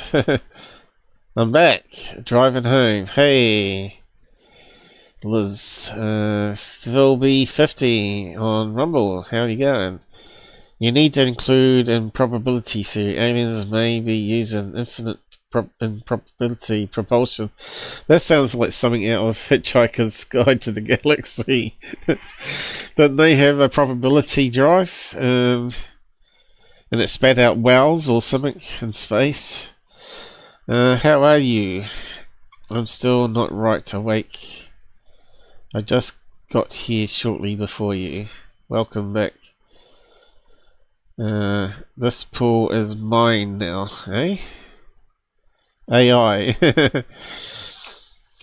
No, Paul is fighting AI. It's 20:43 here. Stream has disconnected. Have I got to 4 hours already on Pilled, have I? Damn it, Janet. Oh yeah, 4 hours was 9 minutes ago. Sorry about that, but I'm probably going to wrap up now. So yeah, I thought that was a good discussion here, especially when I come up with a theory that the AI couldn't really kick to bits there in the end. Then we didn't get joined for a third phase thing. But we better wrap up now, I guess. My eyes are going, reading all that. Nice. Where in the world? Where in the world? Where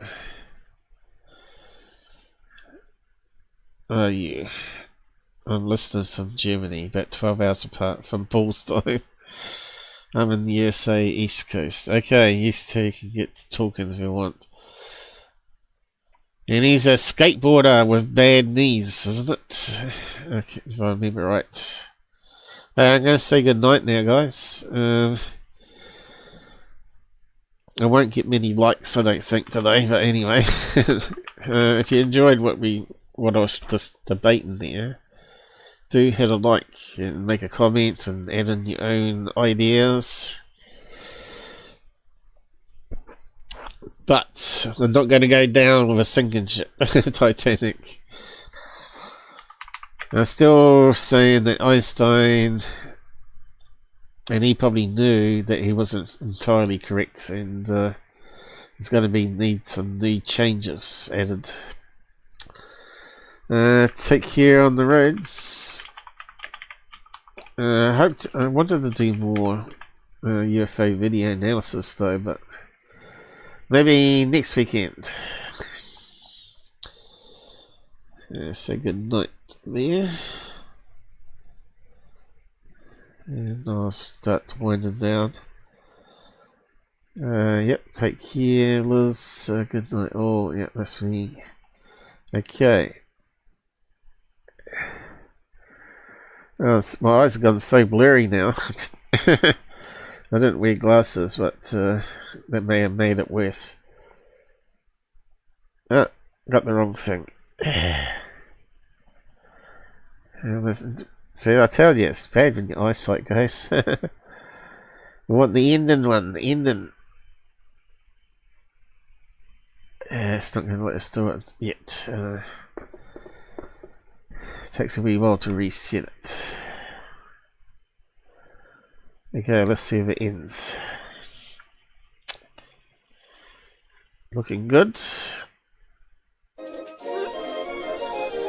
Yeah, it's just as well we're finishing now because I can't see. It's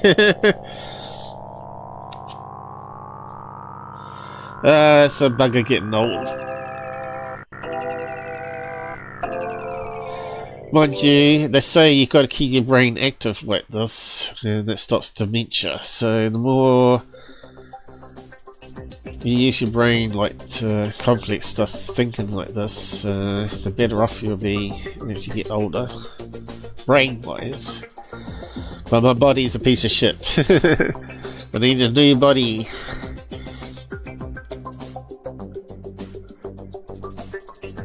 Yeah, let's just close that down.